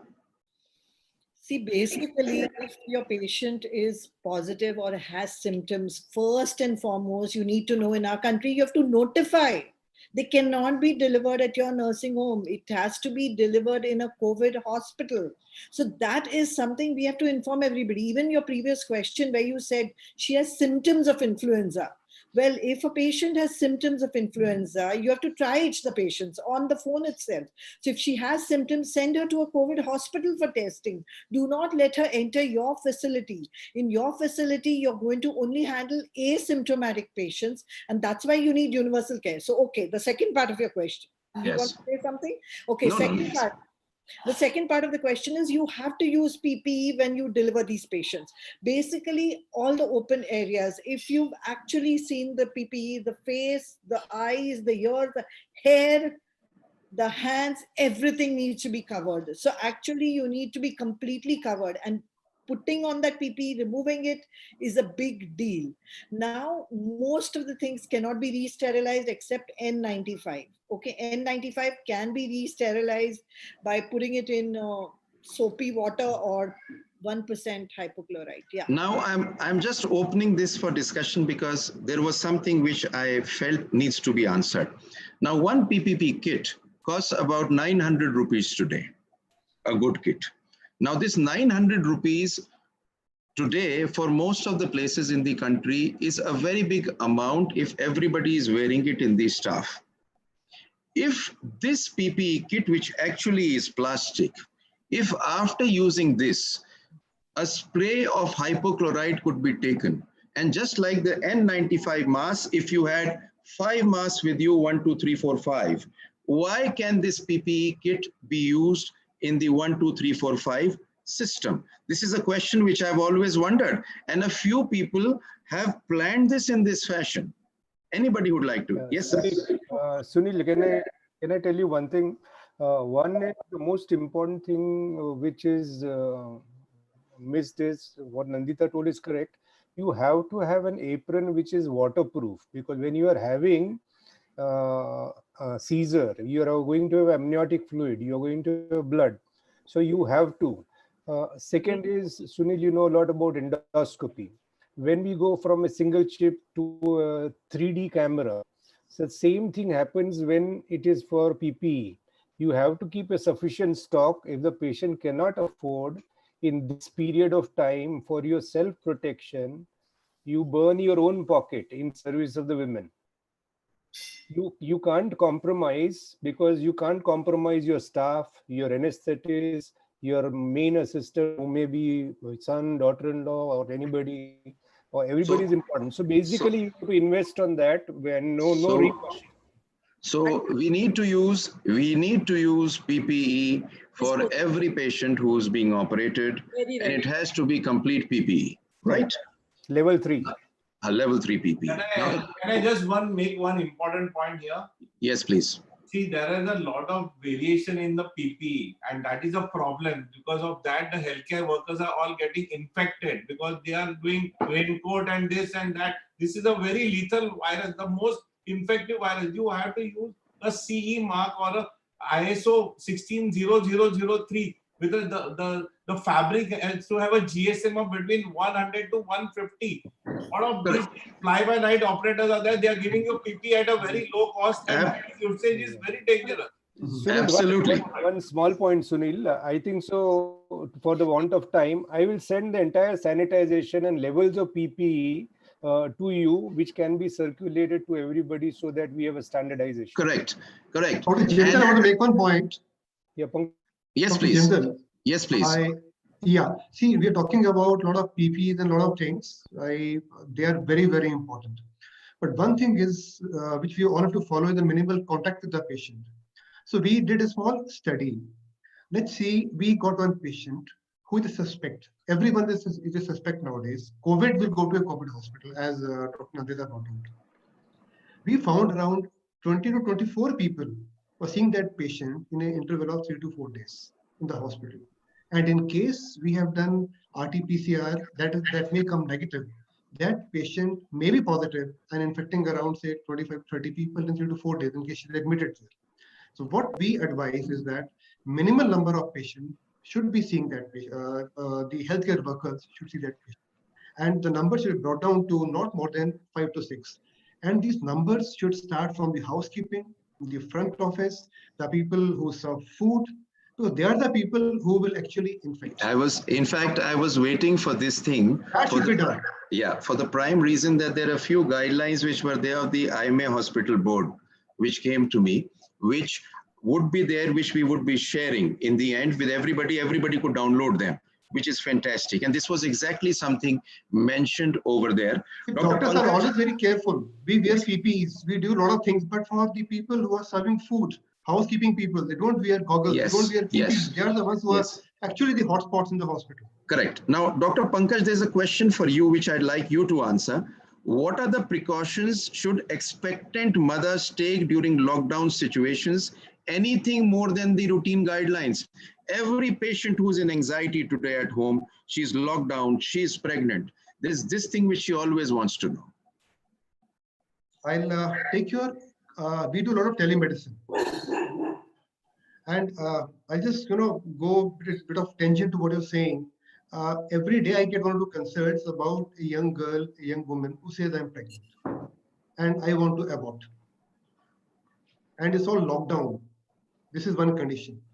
Second condition is a lady, a young woman who is pregnant and who has got an early pregnancy of 6 or 7 weeks and who's having a severe pain abdomen.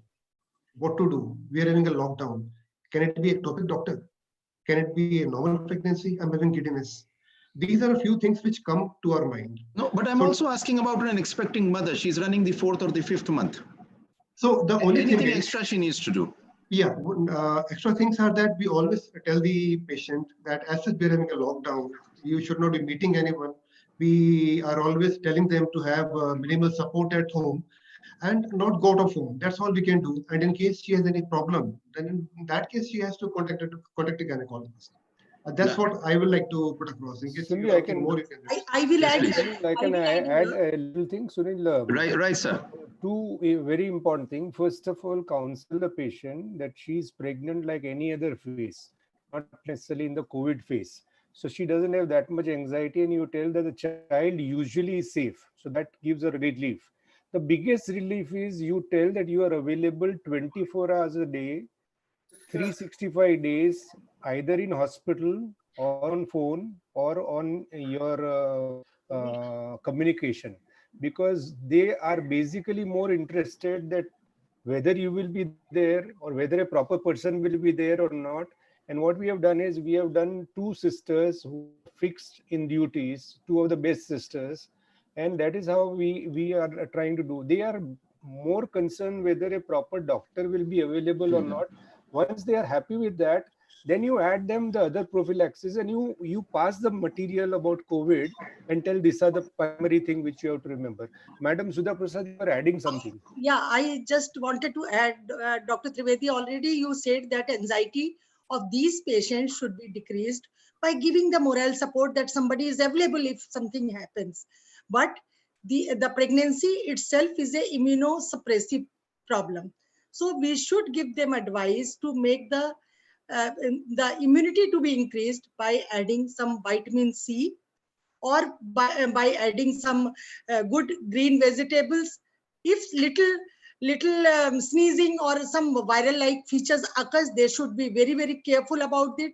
So they should drink a little lukewarm water and gargling and the breathing exercises. If you have tested it is not COVID, so the anxiety will also decrease, and they will have the more they will feel better. Of course, I have received about 12 questions on gargles.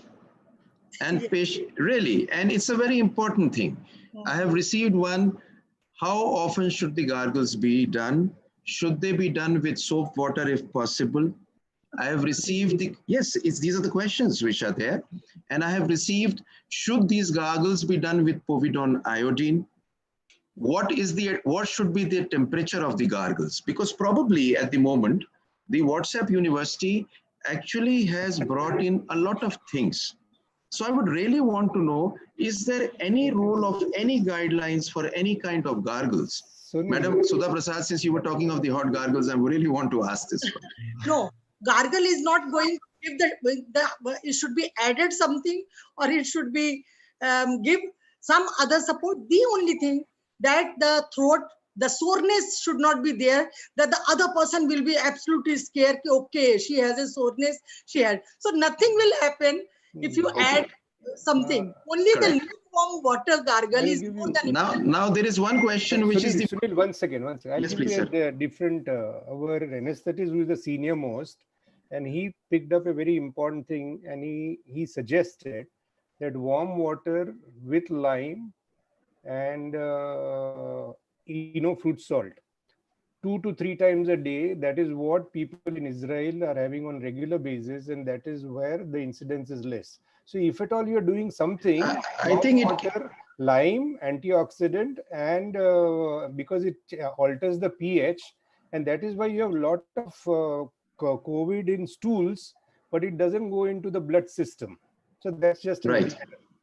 And now there is one question which is been asked about the 25 questions of the same. I mean, the question is the same.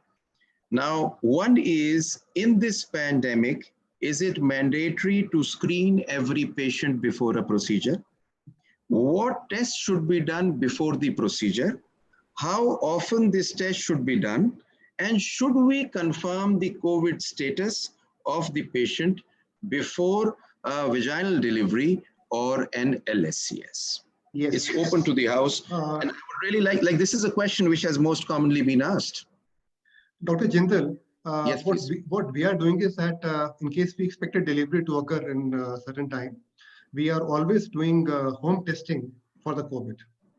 How many days prior to delivery? When we plan a normal delivery or an induction or a cesarean, we do it around 1 to 2 days before the delivery or a cesarean. How much time does it take for you to get the report now? The report is available in 8 to 9 hours, because normally all the good labs in Delhi are running 3 batches a day. Initially, we had 1 batch a day. Now all the good companies are having 3 batches. So in case we give the sample in the evening, we get the report in the morning by 9 o'clock, or in the morning we give at 12. By 7, 8 in the evening, we get the report. In case report is positive, it goes to ICMR. In case negative, patient is informed. So what we are doing is that for a normal delivery or a cesarean or any planned procedure, we always carried out COVID testing. Yes, we got a very pertinent thing. How many times we should do? We do 1 test that can miss the patient. But due to the economical reasons, we can't tell them to repeat the test every 48 hours or 72 hours. So what we are doing is presently doing only 1 testing. After that, we admit the patient. And even if the report comes negative, we always should have complete level 3 PP, so that in case the report is negative, we shouldn't have cross contamination. Right. So now there was another part to it, and the other part was which test should be done. Can I just? Yes, sir. Please. Okay, so now one of the hospitals, I'll not mention it, where I am there.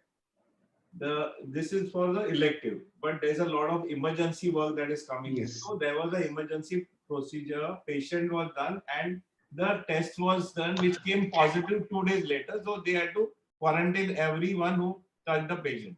So now the new rule that has come in the hospital is that every patient, there are 2 tests that are done: the RT-PCR for the emergency patient and the high resolution CT. If it is a pregnant patient with the abdominal shield, because the CT can pick up a lot of patients which are by the lung, whatever manifestation and presentation. So this is the new recommendation that has come in one of our corporate hospitals where we are attached. So and this can be used because a lot of patients may not have availability of the PCR test in their, say for example, in a small town, but there is a availability of the high resolution CT. That is one point I wanted to make. And the second point I wanted to, again and again, I would like to make this point, that you must test all your healthcare workers. The biggest threat to all of us is the anesthetist, because he is going to induce hundreds of patients. And if he is infected, he'll infect everyone. So I have at least decided that I'm going to ask my anesthetist to do a test every 7 to 10 days when I go back for routine work. That is the second point I want to make. And third is, you have to treat every patient as a potential COVID. So you must take all universal precautions. So these are the Sunil, one small important point. Potential health workers. Sunil, yes, I was please. having this COVID interaction with the AAGL for 2 hours plus and all. And fortunately, the person was moderating. She was a oncologic laparoscopic surgeon. And important thing what Rishikesh also pointed out, that patient was otherwise everything fine, scheduled for surgery. Laparoscopy, I shed a lot of doubts which people have, forget about it. But the last point is, they just did a CT of chest. Things were negative, but CT of the chest showed something and they postponed, and she turned out to be positive. So we have to have more than one parameters for evaluation when there is a suspect. Sir, I have got a fantastic question, because these questions are great. An asymptomatic patient, we do an emergency surgery, could not test for COVID. Post-operatively, the patient goes into RDS and dies, confirms COVID status. And then, very rightly said. Yes, and then it is that staff get positive, shifted to government hospital, and there is a claim of negligence on the hospital. What should be done? What should we do? And how we should go about doing this? The first and most important thing is that there is a consent form of any patient who comes to your hospital, which needs to be signed in Hindi as well as English or the local language. The consent form of which we have, which we would be giving you in the link one. But apart from that, madam, what can be done, sir? What can be done? Please, anybody. I will tell you one thing. If you test 1 or 2 days before, it is not going to help, because the patient may be asymptomatic and she can have, after 5 to 6 days after the symptoms can come, maximum of 14 days after. This guideline already has been circulated by WHO. It has been written very, very clearly that pre-symptomatic transmission, the incubation period of the COVID-19 is very, very variable, and average is 5 to 6 days and maximum of 14 days. So one can make out, if it is done 1 week before, then probably you are more safe. If you have not done it, then this is a wrong attitude. One should do it, because at least in 3,500 rupees, the private sector is doing RT-PCR. Government of India has not procured at present about the screening test of the COVID. So this is must in today's date.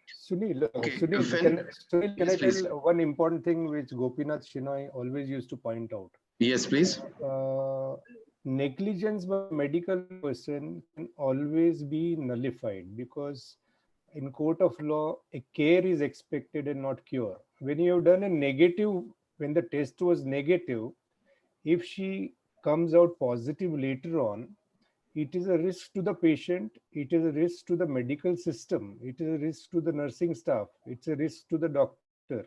And in court of law, nobody will support the patient, and you can easily come out of negligence. But other way around seeing it, you again have to see yourself that we are exposing at so much of risk. Right, and there is a small consent forming in the languages which can be filled by everybody, which we would be attaching now. Another question which is asked, which is very pertinent, is there are about 12 people who've asked this question. How should we go about doing pregnancy scans?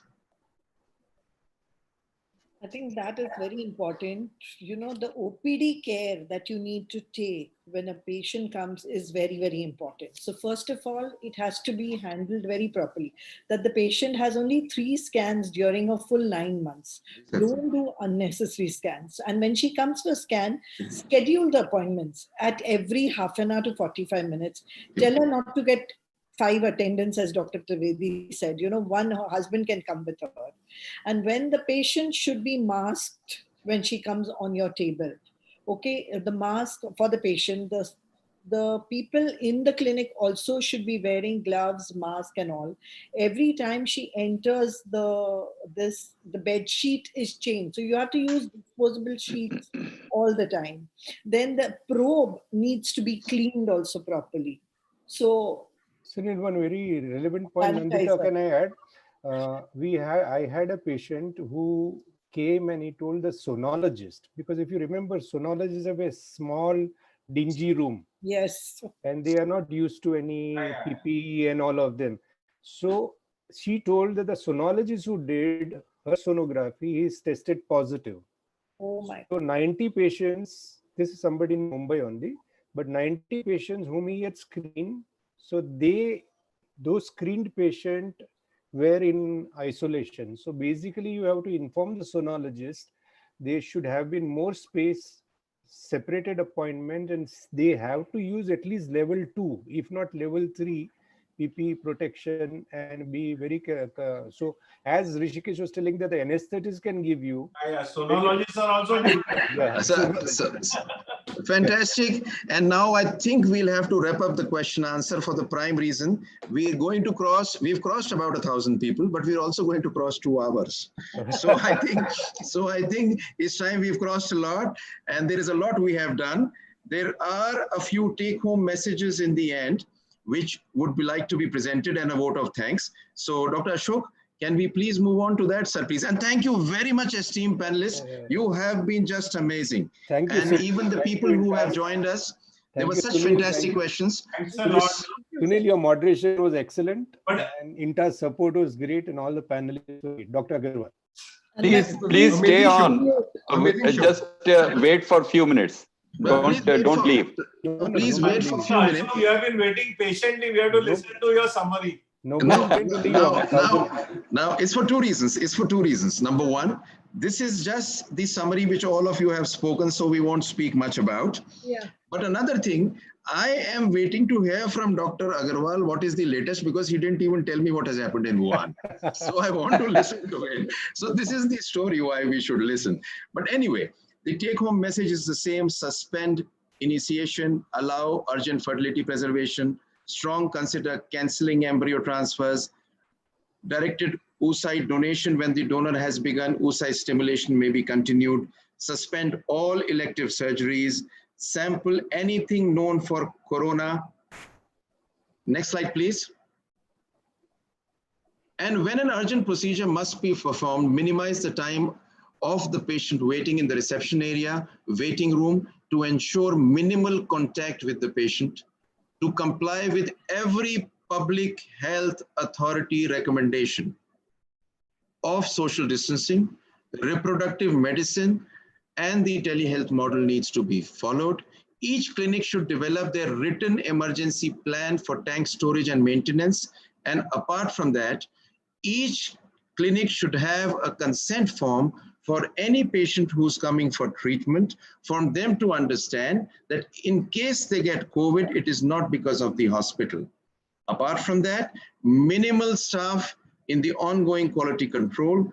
Please provide a platform like websites or application or phone calls to allay the anxiety during this difficult time. I wanted to wrap it up fast. And Dr. Agarwal, for the vote of thanks to you, please. Before he says that, Sunil, can I ask you, can I change my line, my profession? Great idea. I know. And you know, there is something how I would like to at the moment say just 2 words now, because सच कहूँ ये भाषा मुझे बड़ी खूबसूरत लगती है, हमारे इलाके की है. तो एक चीज जरूर कहना चाहूंगा, जो कहते थे कि मरने तक की फुर्सत नहीं है, जो कहते थे कि मरने तक की फुर्सत नहीं है, वो आज मरने के डर से फुर्सत में है. Good one. घर गुलजार सूने शहर, बस्ती बस्ती में कैद हर हस्ती हो गई, आज फिर जिंदगी महंगी और दौलत सस्ती हो गई. और सर सबसे बढ़िया तो यह है, देखिए सुनिएगा, जरा मुलायजा फरमाइएगा, बहुत ही कमाल की चीज है कि किसी के गुजर जाने के बाद शहर बंद होना बहुत बार देखा है. किसी के गुजर जाने के बाद शहर बंद होते कई बार और बहुत बार देखा है, लेकिन कोई गुजरे नहीं, इसलिए शहर को बंद होते पहली बार देखा है. क्या बात. तो सर, Very right. तो ये एक छोटा सी बात है जो हम सब महसूस कर रहे हैं, और शायद इसी हंसी के दौर में इसको आगे बढ़ाना चाहते हैं. Doctor Agarwal, please a vote of thanks from your side, please, sir. Sure. Thank you very much, Sunil. It is my great pleasure and a distinct honor to convey my vote of thanks on behalf of myself and Sunil to everyone in this panel. I want to say thank you to Dr. Christopher Blockhill, who had to leave just a few minutes ago for another engagement. Dr. Rishikesh Pai, Dr. Prakash Trivedi, Next Dr. slide, please. Sudha Prasad. Sir, could you move to the next slide, please? Next slide, please, sir. Okay. To Dr. Sudha Prasad, to Dr. Nandita Palshetter, and Colonel Pankaj Talwar. Thank you to each and every one of you for sparing your time and for such a great exchange of information and experience and advice from each and every one of you. That was really, I think, very enriching for all of us as well as for all our audience who have joined. So we are very grateful to you. I also want to convey my personal thanks to our moderator, Dr. Sunil. He is just incomparable. I remember, if you all, I think it's been a long time for young people, probably they will not, but we used to listen to Radio Ceylon, and there was a person called Amin Sayani. Yeah. Amin Sayani.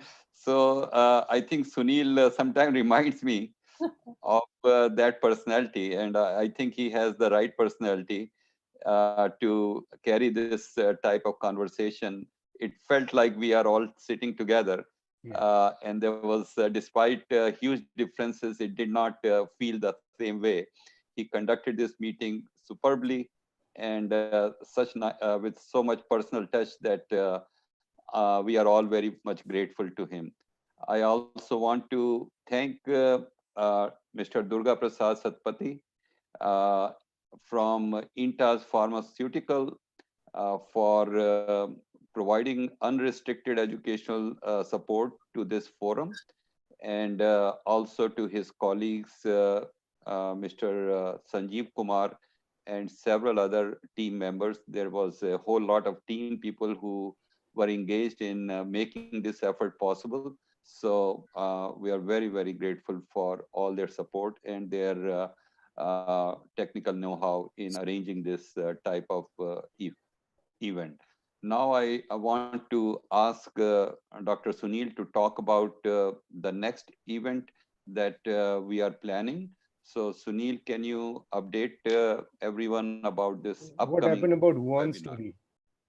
Yes, you know, it's been a pleasure and it's been a training experience to work with you, Dr. Agarwal. He is so meticulous.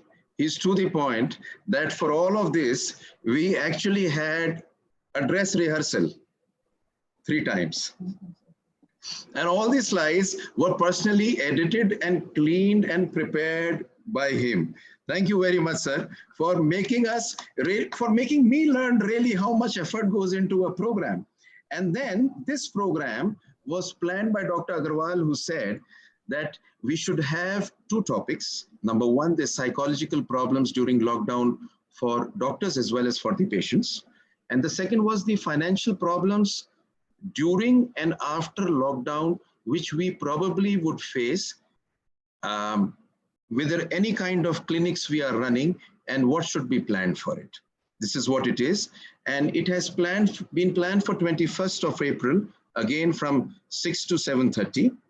And next slide, please. Next slide, please. So this is about the study. Yeah, the surprise. You can So, tell us. Yes, Dr. Agarwal, please. Okay, let me just minimize the screen here. Okay, so this is a paper that is under process of just being accepted in fertility and sterility. And I received this paper just yesterday evening or almost night, and I was reading through it, and I found that the results are interesting. It tells a story. I don't think it tells everything that we would like to know at this time, but I think at least the story is encouraging. So this group of scientists or authors, many of them from Wuhan, and they collaborated with some of the American counterpart in terms of putting this study together and publishing their findings in fertility and sterility. So if you look at what was done here, this is the main objective of the study was to detect the presence of SARS-CoV-2 in semen of patients who are recovering for the infection, and to evaluate the expression profile of 2 protein, ACE2 and TMPRSS2 within the human testis, and to try to find what is the mechanism of how it enters into the testis. It is an observational cross-sectional study with 34 patients who were diagnosed with COVID, and they were confirmed by qRT-PCR. And the expression profile was tested using single-cell transcriptomic analysis, and the cells using these 2 proteins. And these are the main results. I tried to summarize it in 2-3 slides. 6 patients demonstrated scrotal discomfort concerning viral orchitis, which is also seen with some other type of viral infections. So this is nothing very special. But if you look at the table on the right, you will see all 34 patients and have been tested completely negative. So after a median of 31 days, there was no COVID virus was detected. The diagnosis of COVID was completely negative in these positive patients. And the expression profile of these proteins were measured, as I said, by qRT-PCR, and there was really on the right side, if you look at, there is no expression of these 2 proteins on the right side in the testis of these patients. So what the authors have tried to summarize is that the SARS-CoV-2 infection was absent in semen of adult Chinese men who are recovering from COVID-19 approximately a month after the initial infection was confirmed. However, they do caution the readers to rule out the presence of SARS-CoV-2 in the seminal fluid during an inactive acute infection with severe COVID-19 symptoms. So I believe that the news is somewhat encouraging. The ACE2 mediated viral entry into the target host cell is unlikely to occur within human testis based on these two proteins. But at this time, the authors are not ready to say what may be the long-term effects of this virus infection on male reproductive function. So this is the main message here that I wanted to convey. Obviously, we have many more things that need to be studied. And we probably know very little about the infection at this time and its repercussion on our reproductive system. So, Doctor, sorry. Yes, go ahead. Thank you very much. It's very illuminating. Probably Dr. Ashok and I myself sat down with some documents which we would like to give to you. One of them is, of course, this presentation. And sir, I think the link is in the other presentation. We opened the present. Yes, it's over here, sir. So we have over here, apart from this presentation, the guidelines for functioning of clinics, small hospitals and medium hospitals. These guidelines have been found by the IMA Hospital Board of India. So these are something which would be very useful. We have 2 consent forms for any patient with a self-declaration and special COVID-19 consent. One of them is in English and the other we have formed in Hindi. This probably could be formed in our own this thing. There is also a consent of suggested protocols for surgeons of COVID-19, which is by Dr. Shiv K. Mishra, who has also been our ASI president before this. And the Ophthalmological Society has come up with a consent of pandemic emergency ophthalmic treatment. So any emergency treatment which may take place would probably, sir, it was fine. So please, on the end of it, we have this presentation with all these consent forms. Sir, could you go to the last slide, please? Last slide, please. Yeah, I'm trying to. I think I don't know how I messed up. No problem. So that last slide has a link. The website is under construction, so we could not leave a link there. So this is a temporary link which we have left for about 24 hours or 48 hours, the way it has been formed. You'll have to, yes, that's it. You'll have to visit my Instagram profile and you'll be able to get it from the bio over there. So this is the link which is there, and it's an active link for you to get all these consent forms which are there. So I think it has been really a fantastic meeting. Dr. Sudha Prasad, Dr. Prakash Trivedi, Madam Nandita, Dr.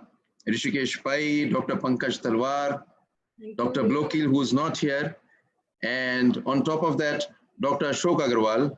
My God, you have been amazing. And you all have been amazing, but most important, the audience which is there with us, you have been amazing to spend 2 full hours on COVID just to know what can you do better for your patient. Thank you. Thank you so much. Thank you very much. Thank you so much. Thank you so much. Sir, could you please leave the last slide, please?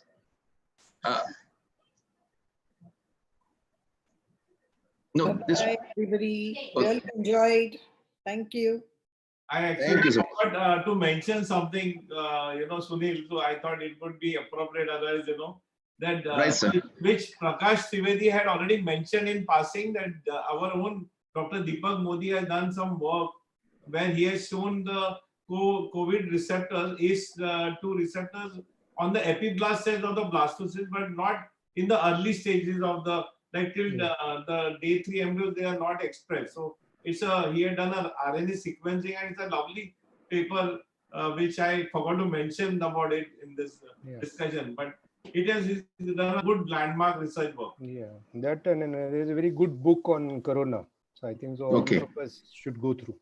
So our next meeting, as Dr. Agarwal has pointed out, is on the 21st of April. So we would love all of you to be there on the 20th. So the slide of the 21st of April, please, if it's there. Oh, thank you. Thank you. Sir, thank you very much, sir. I'm really having to bother you, but I think very few people can take up the job which you have taken. Thank you very much, sir. Thank you.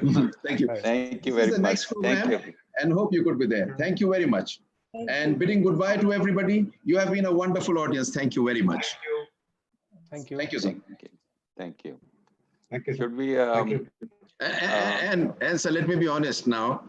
Sanjeev, My you God. can you mute so that only the speakers can talk? Or Durga, can we mute the audience?